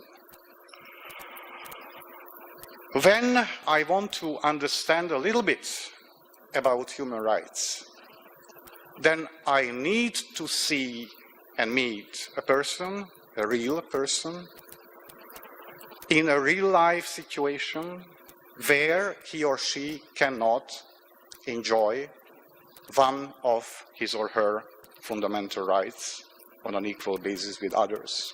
Let it be civil, political, or social, economic. For people, actually, it doesn't really matter. So it's not only recent scholarly development which demonstrates that making a forced distinction between these two categories of rights is artificial. If you really go to the experiences of people who have been deprived of any of their fundamental rights, they cannot really separate it, whether it is economic, social thing, or it is civil, political. One aspect of your human rights is violated, then your human rights are violated. So when I had the privilege to sit in the United Nations Committee on the Rights of Persons with Disabilities, which is a young sister committee of the Committee on Economic and Social and Cultural Rights, then I found it a very interesting exercise, you know, to decide whether a civil, political, or an economic, social right was involved in a violation. And frankly, I did not believe that it made too much sense, but that was part of the exercise we had to make at some points. There is another important thing which some of the speakers have already raised, as I, as a grassroots advocate, also face this very often, that when we talk about the social economic aspects of human rights, then we are very often relegated to social policy. And it is very difficult to do anything in that arena unless your society and government is very open to inclusiveness and participation in making policies, monitoring the outcome of the policies, and in having a global discourse around how to change our society for the better for all people. And that does not really happen these days across the globe. I am not saying there may be no exceptions, and I am aware of some really nice pilots and practices, but when last year we had a meeting with some of the leading advocates in the field of disability rights, and in a closed meeting we were sharing experiences about the spaces which are open and available for a meaningful participation in social policy, which is meant very often as the arena where socio-economic rights can be discoursed. There was this unified experience that even those spaces which had been available a few years ago are globally closing down. In my country, 10 years ago, it was not a dangerous thing to work for human rights. I am not saying that we had any impact. I hope that we had some impact, but it was at least not dangerous. Now, in my country, and my country I would hope is not the best in the world, again, it can be dangerous to stand up and speak up for human rights. But even if we talk about social policy made in somewhat inclusive arenas, one of the problems is that when we talk about social policies, we always think about target groups and target populations. The individual human is lost. And somehow it comes from the nature of how policies are being made. They are not made for one single individual, they are made for the target groups. So that is inherent in the nature. So far we have two places where we can easily lose the human person. One is the way how globally human rights thinking has shifted, focusing on the rights, moral and legal, and forgetting a little bit about the individual human. And the second place where we can lose the individual human when we talk about social-economic rights in particular is that policies deal with groups and not individual persons. Participation, yes, Professor Baxi, I remember Mr. Tito in the neighboring country, and participation has been very interesting in my country also. My country also believed in participation of concerned groups during the communist period. So we also had a National Council of Women, and there was no woman in that council. But I really believe that without a meaningful and substantive participation of those who experienced major difficulties in their enjoyment of the social-economic aspects of their human rights, you cannot do, governments, even the wisest politicians, cannot do anything meaningfully. You know, a disability analogy. If you have never been seriously limited in your mobility, you have no real idea, even if you are the most ingenious person in the world, you will have very limited idea about what accessibility needs a person with mobility impairments may need just to have an equal right exercised for him or her. You need to experience that situation, or you need to meaningfully involve. And I'm not talking about the business as usual sort of consultations into seeing the world from that perspective. And again, I am aware of some very good practices But typically, what many of my grassroots activist colleagues also complain about is that we have less and less fora for meaningful participation. Typically, what happens at best is a formal consultation. Then we are listened to at best, but never heard when we are saying something which the decision makers are not willing to hear. I was really shocked when I made my inaugural speech at the National University of Galway, because before that I had been living with the delusion, okay, I have a mental illness, so I can have delusions, but I really had been living in the delusion that in spite of my involvement in the grassroots movement level, I had never been dealing with politics. Because for me, politics, for a child who was growing up during the communist periods, was not something attractive. And what happened, unfortunately, quite soon after the political economic transition in my country, again, politics as used in everyday language is not something very attractive. So I was really surprised when I had my 2-hour-long inauguration lecture guided by a PowerPoint. I finished the PowerPoint, but I didn't finish the speech. Until now, I don't know what happened. But what happened is that the PowerPoint was gone, and I started to agitate the audience that you must engage with politics.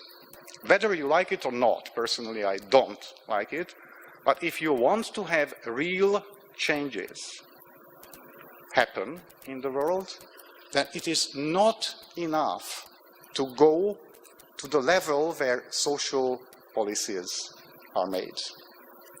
Because social policies of disadvantaged groups have no real negotiating value. They do not count.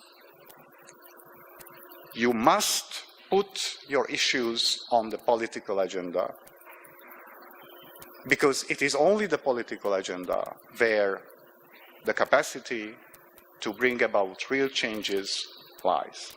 Now, how you do that is a tricky thing, and that is the last dilemma or challenge I, as an activist, face.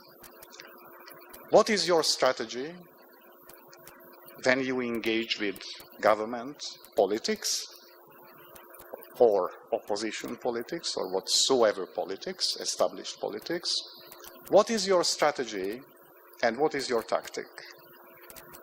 And I really do think that when we are setting the strategy, we as activists must rely on fundamental rights, on human rights, on all these fundamental things which are recognized internationally also.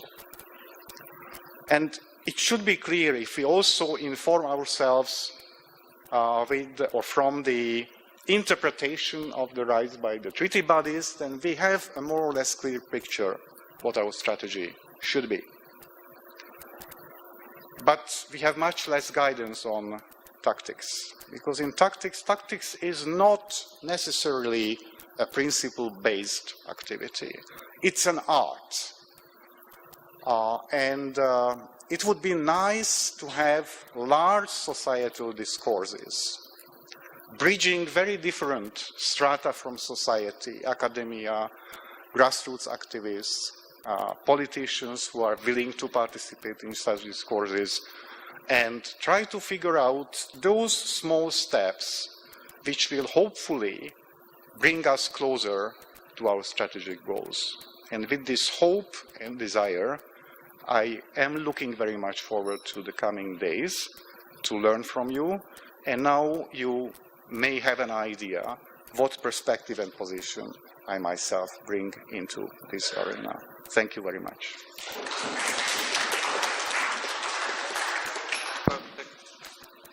Very kind of you, Gombos. You put me in the mind of many things, but I think the most fundamental perhaps was your reference to enjoyment of human life. And there is another word called realization, progress. And these things are called covenants. Now, I've often thought about this question of law and religion. Covenant is different from a contract. Covenant is a sacred word. You make covenant with God in Judiciary. And you realize the spiritual dimension of human life. Enjoyment is this worldly. Realization is otherworldly. So there is a tremendous religious idealism behind this, and therefore, in a sense, social and economic cultural rights, subject to progressive realization, are in fact kind of spiritual rights, which are not to be realized in this world, some of them, but can only be realized in the next world. And what do we do about other religious traditions which lack the concept of, every religion has a concept of realization, but many religions don't have a concept of covenant. Now, how is the relationship between these set of rights and religion? And secondly, put in your mind into the later declaration, right to development, which says in one of the articles, very short declaration, RTD makes the declaration a very fundamental one, which is to say human beings are subjects of development and not objects of development. And that, I think, summates much later the entire covenant on human social and economic rights, and also the idea of participation. So thank you indeed. Now we have time for 25 plus 5, 30 minutes and even more to participate, to realize your human right, and you should kindly announce your name. If there is a general question, we'll be in trouble with time, but if there is a specific question or comment addressed to a specific speaker, kindly identify the speaker to whom or speakers to whom the question or comment is answered, and please try to resist as far as humanly possible the idea of a counter speech.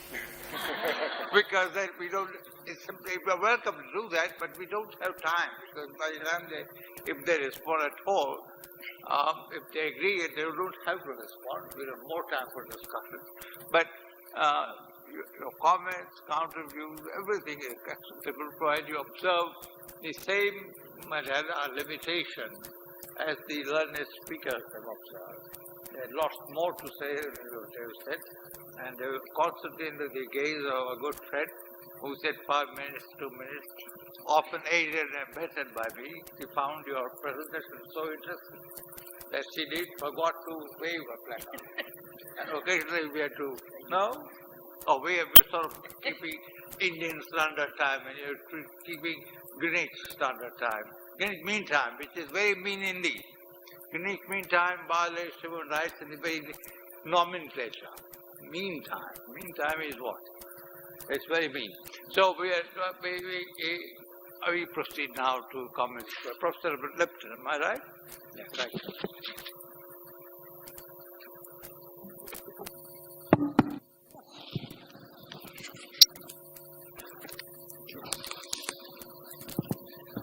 Thank you all for fascinating presentations. I have two related questions for Professor Bilchitz. One is about kidney dialysis and the rights of this very unfortunate person who was taken off the dialysis by the court and died 4 days later. We know rights are supposed always to be treated, that humans are supposed to be treated as ends, not as means, and from that comes this absolute right to life. But supposing his dialysis had cost 1% of gross national product, supposing it had cost 10%, Is there any limit to this human right? Human rights have no limits. Where do we go from here? And the related question is, you said that courts should specify not only the general principle that a human right should be attained, but the route to that principle for the individual complainant. Now, is there not a risk that that is taking the courts, which are not, after all, democratically elected groups, too much into the sphere of democratically elected governments, and that that will in the long run be bad for the poor rather than good for the poor?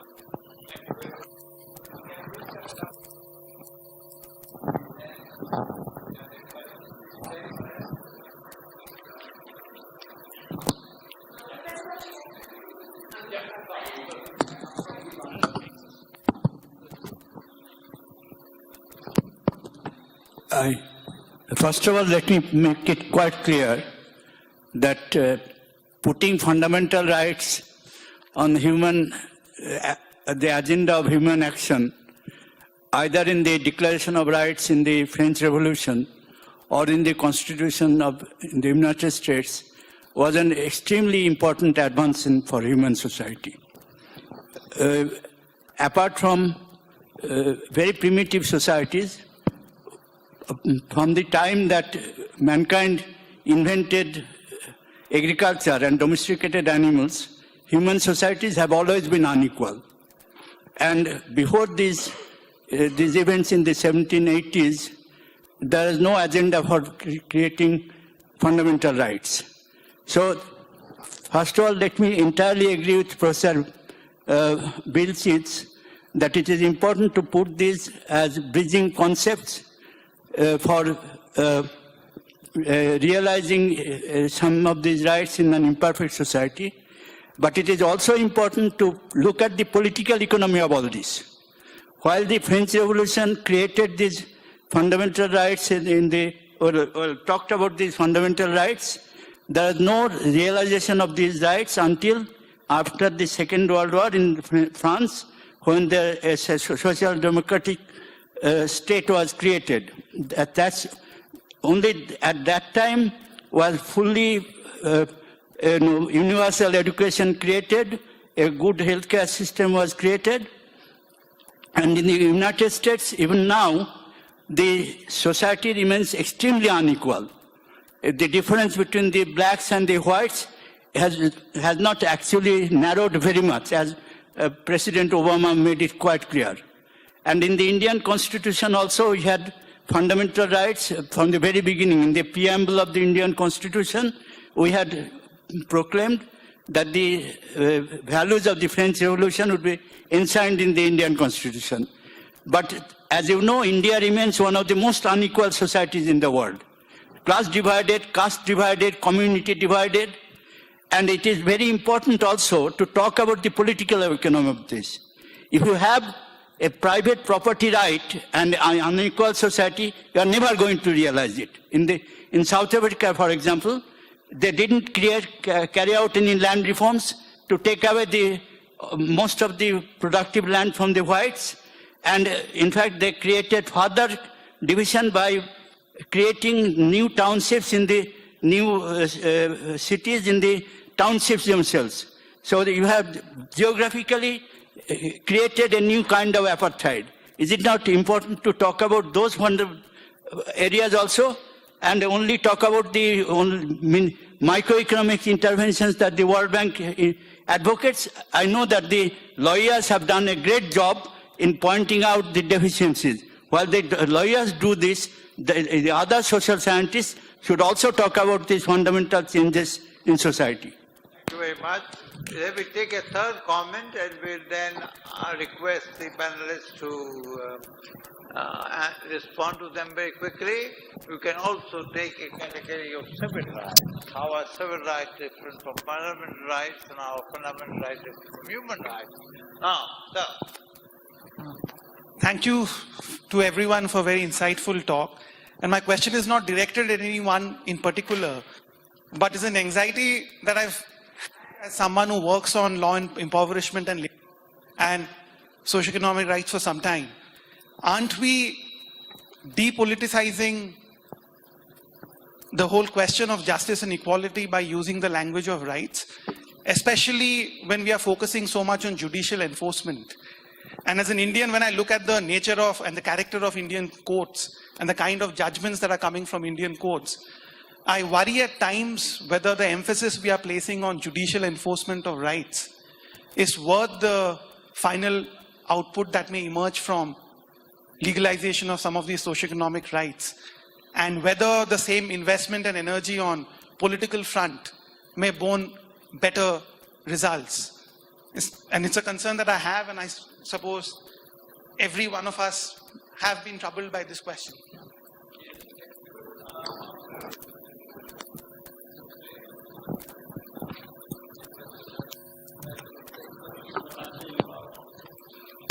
I'll just address the last comment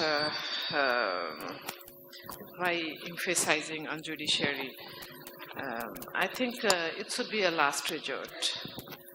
It should be last resort, and we have been discussing different strategies. We have to discuss different strategy.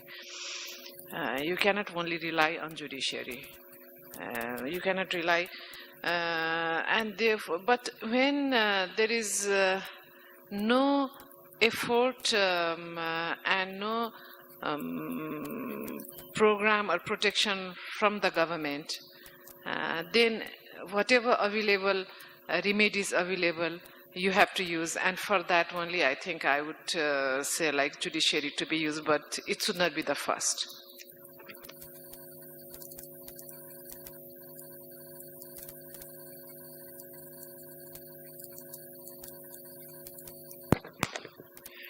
Thank you very much, and some very interesting questions.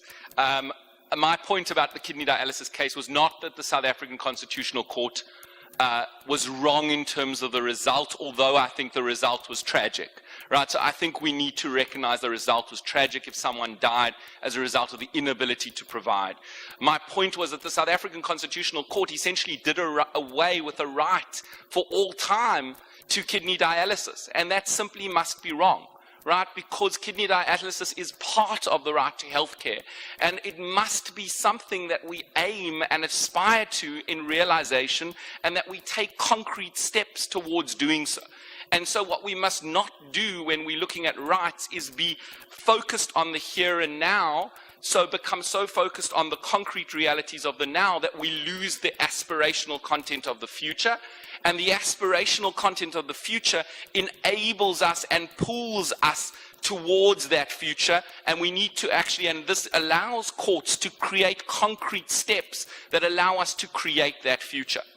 Also importantly in this regard is that it enables courts to investigate structures which inhibit the realization of rights which we have created and that are humanly created. As I mentioned, I think many times that we don't have a right to something that's absolutely impossible to realize. But most of the time we're not in that circumstance. Most of the time, for example, the cost of dialysis is a function often of human society's creation.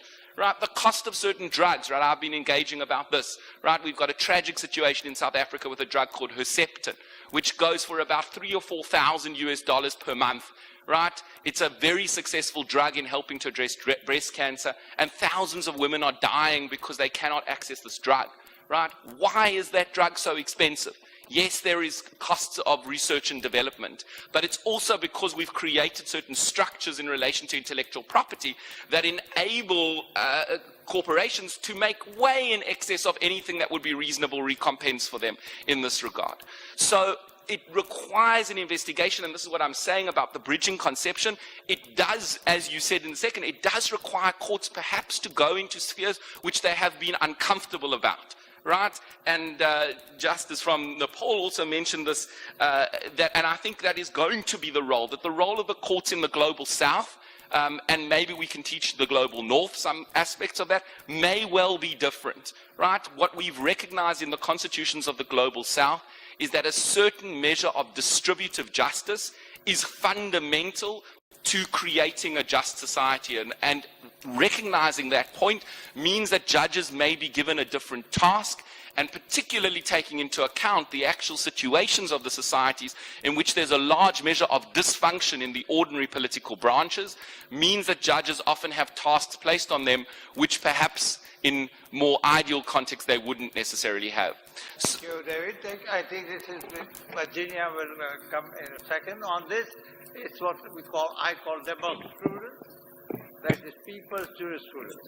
The courts are there to do much further than merely lay down the law in a dispute, but to make policies which are human rights friendly and not alone market friendly, not alone market friendly. Yes, and then Neera, after Virginia. Thank you very much, Professor Baxi. I cannot agree more with David on the issue of the resources. Very often it's used as a blanket excuse. We would like to do it, but we have no resources. And like we often say in the committee, you cannot allocate resources that you don't have. But states need to take measures to generate resources.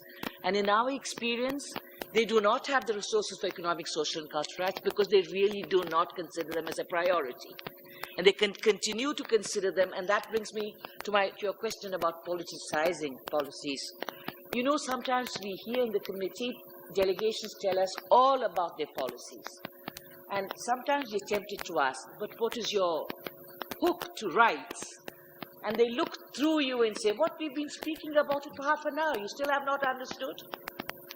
But the concept of policy is sometimes not inclusive of access to justice, of the fight against discrimination, of the notion of what a score. That is all absence from policies. Therefore, I would say, yes, I think policy building is an essential block. And I often argue with my colleagues on the violation point of view. My take is always, there are violations because the right is not realized. If there were policies that realize the rights, then the violations would not occur. But we do not live in an ideal world, so they do occur. And for that, I think the role of the courts is fundamental. And I agree that the courts will need to have more and more interpretative obligations in relation to the rights. And I don't think there's a danger that they will get into the realm of parliaments and of, I think there's a role for all of them to play.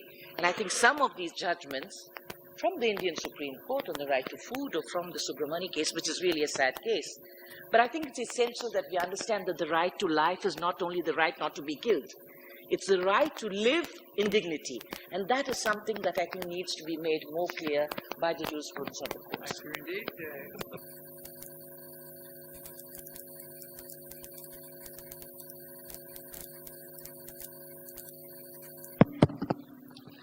Yeah, okay.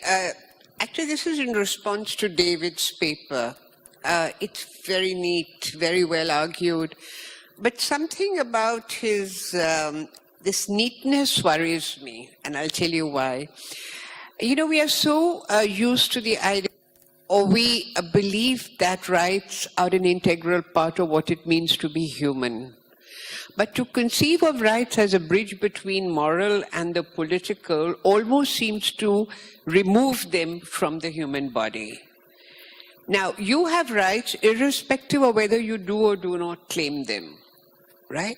If you don't never claim a right, you still have the right. You have the right to liberty, even if you never go to court. So the point is that if you externalize rights and use them as a linking or a bridging mechanism between the moral and the political, my fear is you might land up with a human being that is stripped of moral standing in society. Because to have a right is to have status, is to have standing, and equal standing. It will never be realized. Everybody has pointed out India is an extremely unequal society, as are the societies you come from. Rights are therefore in the nature of moral judgment. How much a society has succeeded in realizing the rights that individuals also, would you like to clarify that? Because it's so beautifully organized that I fear you might externalize rights from the body of the human being. I mean, that's what worries me. So, am I allowed to reply quickly? Because I know I don't want to take other people's time. But in short, I mean, firstly, I don't think rights should be reified about humans only. So I think rights extend beyond the human species too. They extend to all beings who have interests and fundamental interests. In my views, that would extend towards all sentient creatures, essentially. And all sentient creatures have certain interests which are foundational and which ultimately need to be taken account of, right? And those individuals who have, this is not working very well, those individuals who have to engage in social discourse around questions of claiming, right? Because this is ultimately one of the facets of rights, is the point of claiming, right? That those individuals who are mostly rational agents are going to, in the society, want to make claims on that society to ensure that those rights are realized because they are so foundational morally. So the very reason they go to institutionalization is because of moral foundationalism. Okay, so morality links to their very space within which they exist in our political community. But we can continue.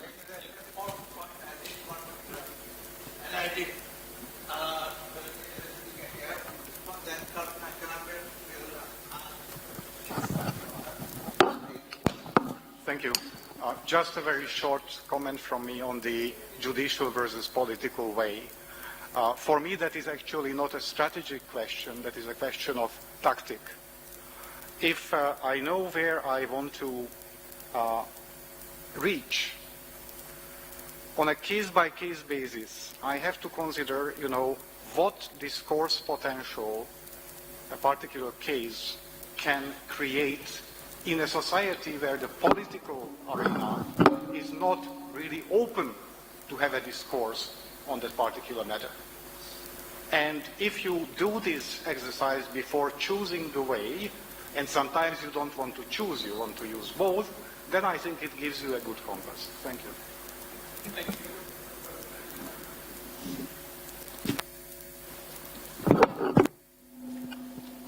Thank you very much to the panel for setting out a really broad canvas. I'm just going to make a brief comment on an aspect that I feel touched on by the panel, and that is the question of gender and its specific intersections with socio-economic rights, whether we speak with reference to work, specifically in the work that I've been doing recently on female labor force participation, minimum wages, precarious work, you find that there are very specific inflections that gender brings into the debate, and I would like to put that on the table as we move into this conference. Also because precarity is exacerbated by gender, and that is something we need to recognize. And when I talk about gender, particularly in the Indian context, I'm referring both to women and to transgender persons. In this city of Hyderabad particularly, where a significant section of transgender persons have traditionally survived, have historically survived through performance, there is a law that proscribes performance and proscribes the right to life of transgender persons. And I think that this is exacerbated by a very poor judicial and parliamentary understanding of the place of women in our country. We have a constitution, of course, that proclaims equal rights, but we have parliamentarians that consistently have refused reservation for women in parliament. There is a refusal to criminalize marital rape. There is a refusal to read down, by the judiciary even, to read down the criminalization of homosexuality to non-consensual conduct alone. And on disability, there is a refusal, even among the tendency is persons with disabilities en masse within the category of the non-laboring poor, which means that there is a refusal to recognize the capabilities of persons with disabilities, engage in work for wages. And I really think that these set of issues really need, to be deliberated on, with gender at the center articulation of social and economic rights. And of course, there's a foundational problem, because even in celebrated right to privacy judgment, we have our 9-bench Supreme Court, the 9-judge bench of the Supreme Court, celebrating the work of the founding fathers of the Indian Constitution. The 11 missing mothers of the Indian Constitution are never invoked, and perhaps we need to bring them back into the debate. Thank you. Question, the founding fathers for the Indian Constitution, because there are very few founding mothers. But are there any questions? Yes, please, comments? One more, two more.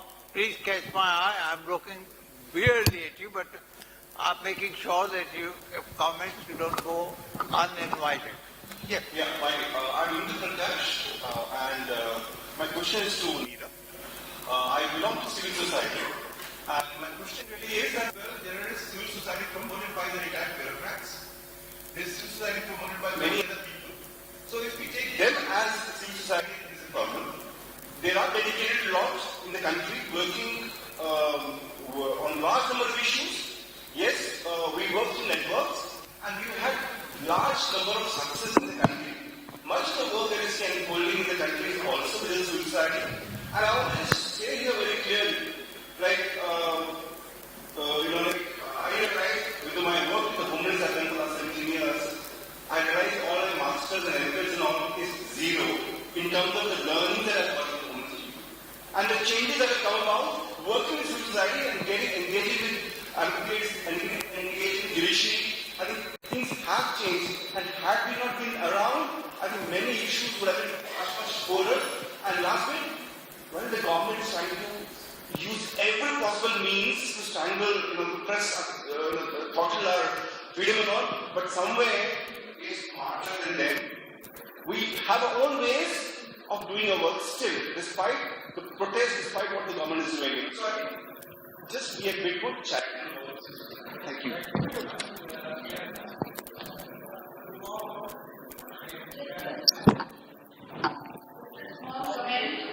One is about the right to protest I think the most important when we come to the question of civil society. The most important, I think, the need or the demand is for the right to protest. I think that should be there as some kind of fundamental right. And of course, the rights over not just the basic needs, but the rights over natural resources, the rights over, of course, G has explained that, but I think it's a very important aspect. How do we get it into the Constitution, Indian Constitution? I think that these are two very important things. And as far as labor rights, whether it's the right to social security or right to labor rights, it definitely is not there as fundamental rights, because right to life, of course, we can always interpret it in a larger way, but I think labor rights have to be defined as basic rights in the Constitution. I think these are, some of the, of course, the whole question of discrimination, bondage, child labor, all these things are there, partly there and partly not there. So how do we, ensure that these are properly incorporated? Of course, now the whole thing is, if we want to talk of constitutional rights and some changes, then obviously now the situation is that they want to change it for a different purpose. So we need to be careful. It's not just being careful, but we have to be very vocal and clear on what we want in terms of changes in the Constitution or in many of the laws. Even the Interstate Migrant Labour Act, there's all these discussions in the Parliament and outside. They don't believe in consulting people. I think that is a very important aspect. How do we ensure that people are consulted before an eviction takes place? That people are consulted when the displacement is taking place? Or the people are consulted, the workers are consulted for any kind of changes in the labour law?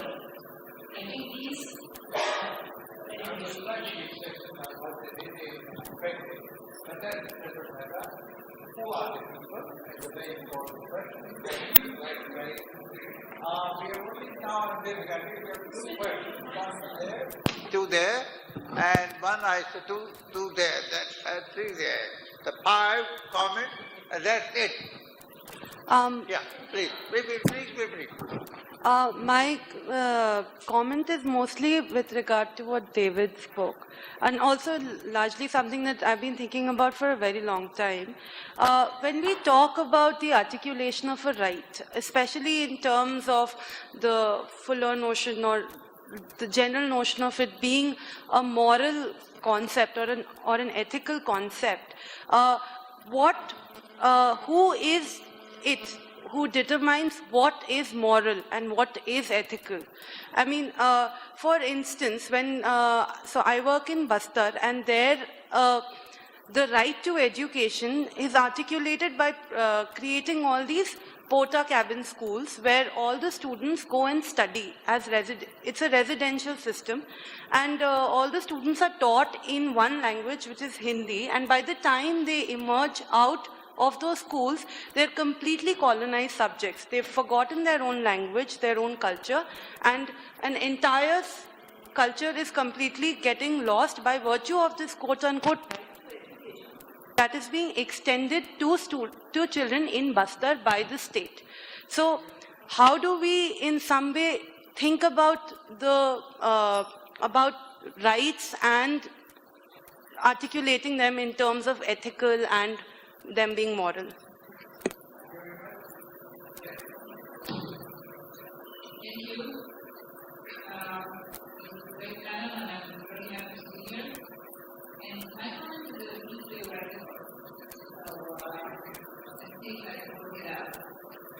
So we heard here from lawyers, maybe from economists, political scientists, obviously human rights organization philosophy, and activism, and I think there's a really big challenge, and hopefully we'll work it out during this conference on maybe bridging the disciplines, because I'm a lawyer, I think about things in a certain way, I conceptualize them in a certain way. I have to take the form recently, I have a problem in a certain way, but we know that lawyers are not now, right? And in your economics, they talk about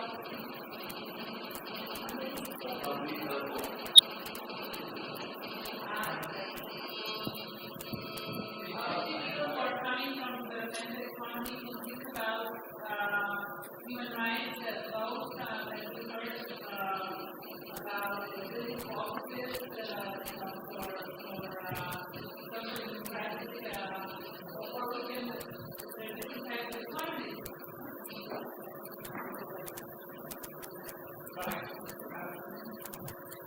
So anyway,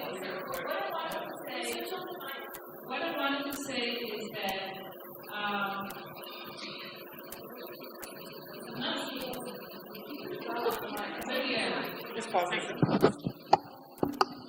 to keep in mind as we go through the conference, how we can maybe bridge between our reasoning, because there are lots of things to talk about human rights, but we need to bridge another idea, bridging and different analytical ways of practicing.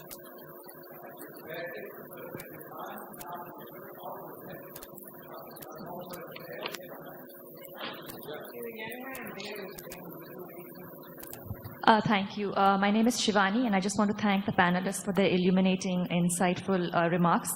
I just wanted to respond to a comment, David, in your presentation, that rights should be legislated irrespective of whether their full realization is possible.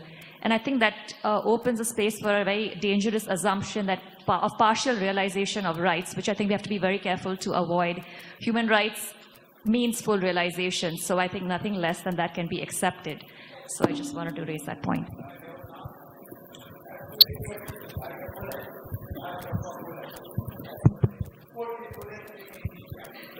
So Thank you. My question is to David. I would want to ask you about the bridging conception and your advocacy of minimum core, taking back to your popular debate with Professor Sandra Leibenberg about the administrative conception. Do you think the administrative conception actually provides a better idea of mediation and the bridging conception at the core of it touches the mediative aspects? So yeah, minimum core versus administrative conception. Thank you. Good evening. My name is Vivek Mukherjee. I teach international law here. My question is to Madam Gomes. You were talking about the unfortunate divide between political civil rights and economic, social and cultural rights in the context of Cold War. My question is the conception of progressive realization of economic, social and cultural rights.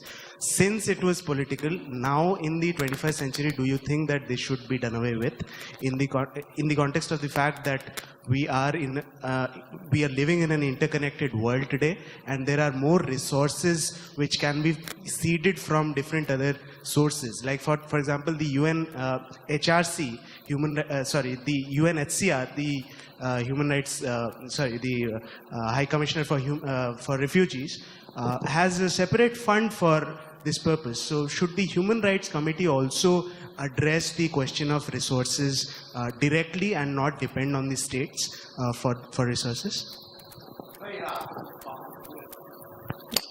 Just a small and sharp to Professor Chandhoke, and I really like the way in which you conceptualize the three movements of the human rights discourse in India and how those 3 points. But the real question that I thought is key at the contemporary movement, the policy that you talked of, social policy, is that really social policy? How does one conceptualize social policy? Is something which is linked to a market kind of reasoning, can that be framed as social policy?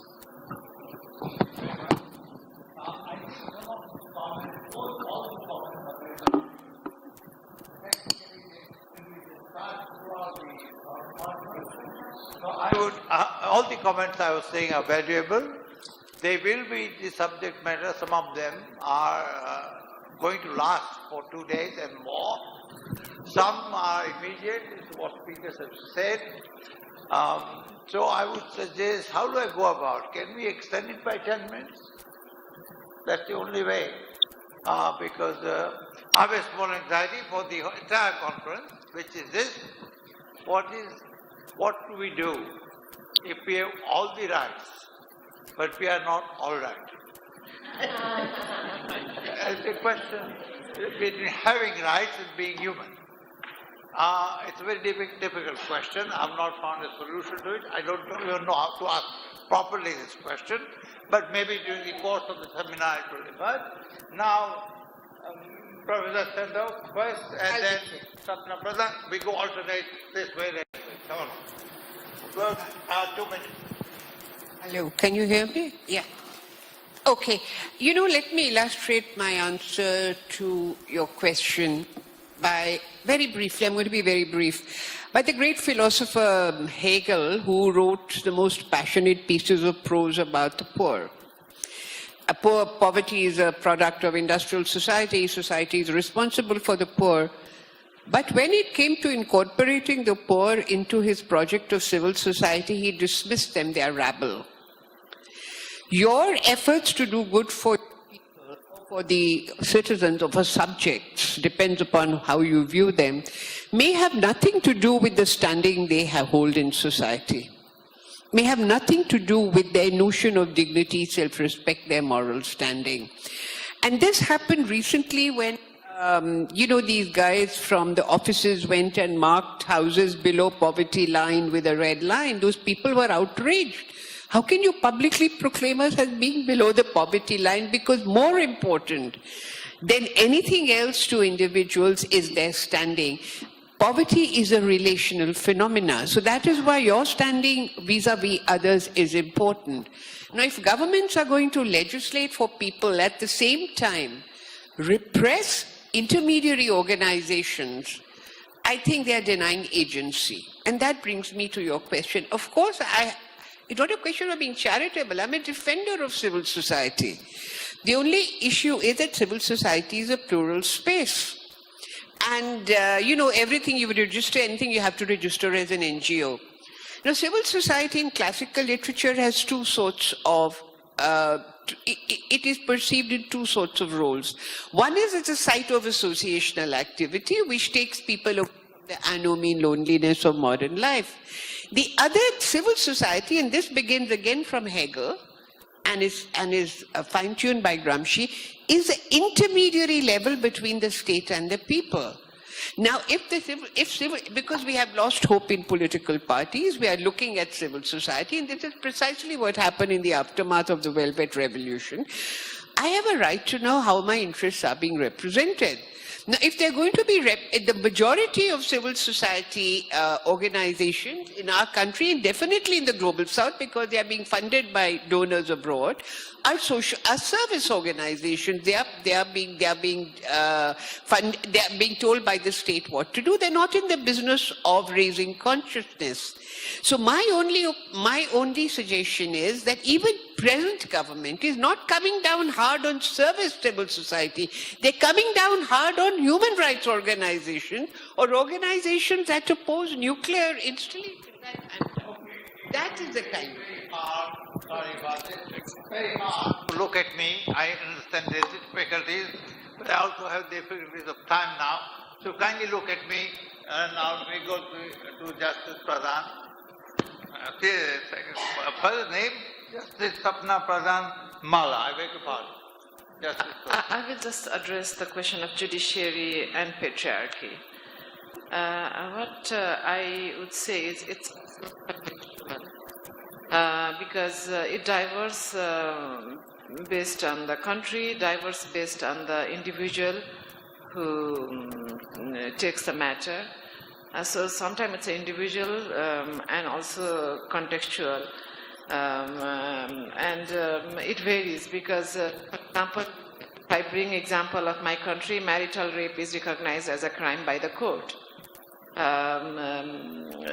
Recognition of different genders' identity and different rights are by the court. So it diverges country to country.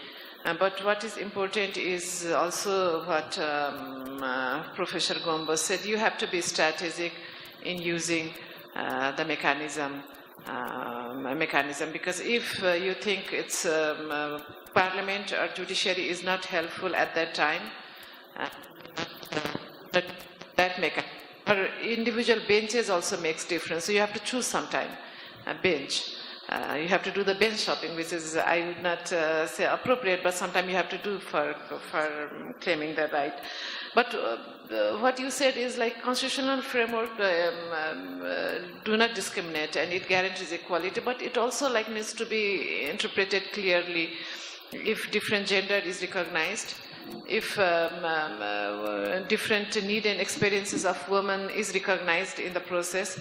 So sometimes expansion of equality, non-discrimination and equality clause is equally important. But then whatever mechanism exists in accessing, you need to work in sensitizing. And what has helped in my experience is especially if you can communicate the effect of such exclusion or discrimination or different interpretation that may internalize and bringing a different attitude. So we need to work with the attitude, we need to work with the perceptions. Thank you. Mr. Uzramma, we overlooked you last time, but sorry about that. But if anything to add to it, whatever, you don't have to, but if you have anything, you bring it out. No, thank you. Then we'll come to David Law.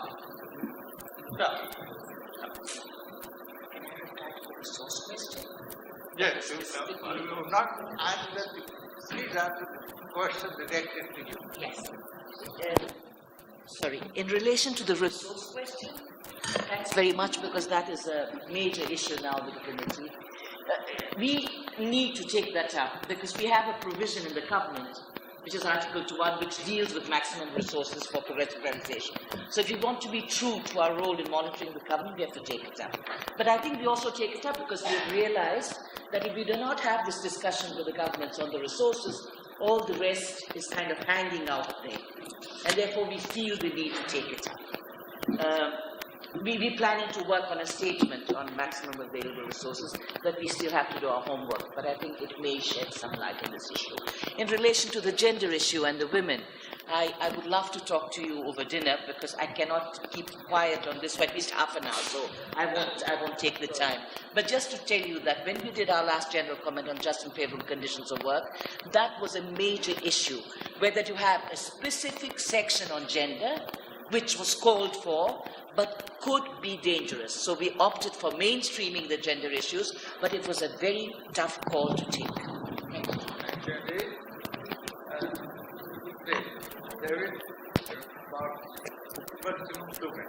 Maximum 2 minutes, and I had a number of questions, so that's a very hard demand. Let me just say, you asked me a question about how do we define the right and the sort of morality or the ethics behind it, and you told us a case about the right to education. I think that's a major question of how we move from a very abstract conception to a more concrete notions. It does involve, and some of the people have talked about the multidisciplinary nature, but it does involve defining the values ultimately that lie behind the right. People often talk about interdependence, but there is a lot of interesting questions there. So one of the questions you were talking about is people's right to a cultural life, or to have their culture retained, or to autonomy in a certain ways. And those things may be hard questions that come up against realities of economics. For example, what's going to prepare you to be able to achieve the goods you wish to achieve in the labor, in the workplace. Okay, and so these are complex issues. We have to understand them. We have to understand what the ideals are, and we also have to understand which ideals are compromised to some extent in the process of institutionalization, right? And I think there's often one of the things that I think is really interesting in constitutional law is this notion of proportionality and balancing, which often comes to try and address in some ways the loss that takes place of some norms in the process of trying to achieve others, and trying to hold on to, in some senses, still a remnant of the norm that gets trumped in some ways in those questions. Okay, it's a short answer to a long question, to a big question. I think I have mentioned I agree with the point of multidisciplinarity, and I think there are multiple disciplines that come in, and that's one of the reasons for the bridging conception, I think, as well. Someone mentioned we mustn't we mustn't accept partial realization. I agree we mustn't, but I also think that if we pretend that we can just fully realize rights immediately, we're not addressing reality, right?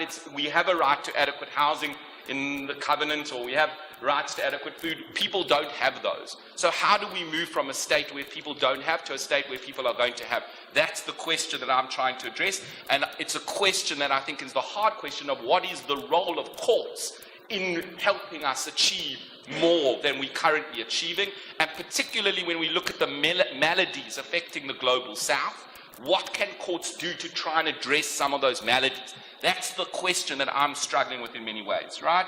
And the last question that was addressed specifically to me on that was the question of the differences between the reasonableness approach of the Constitutional Court in South Africa, and I've been a critic of that approach, and what is termed the minimum core approach, drawn inspiration from the UN Committee on Economic, Social and Cultural Rights.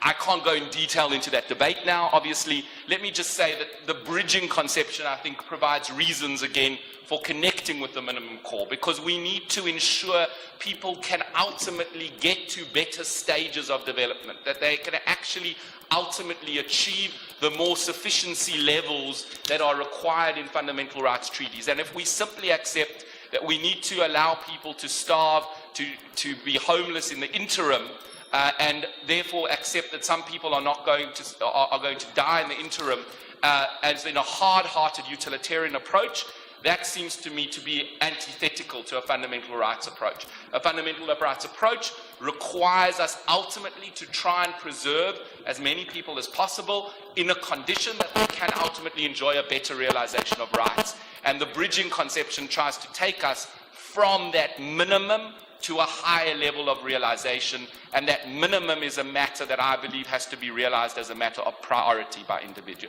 governments. Thank you, David. Thank you indeed. Thanks to all the distinguished panelists. And now, Dhanda might have something to say or do. I am doing it. I'm just going to honor all this. Oh, well, please do dishonor us. When do we meet tomorrow?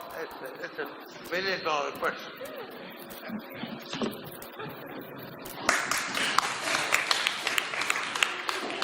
Me? Why would you speak up? I just said, I just kept it. Now me.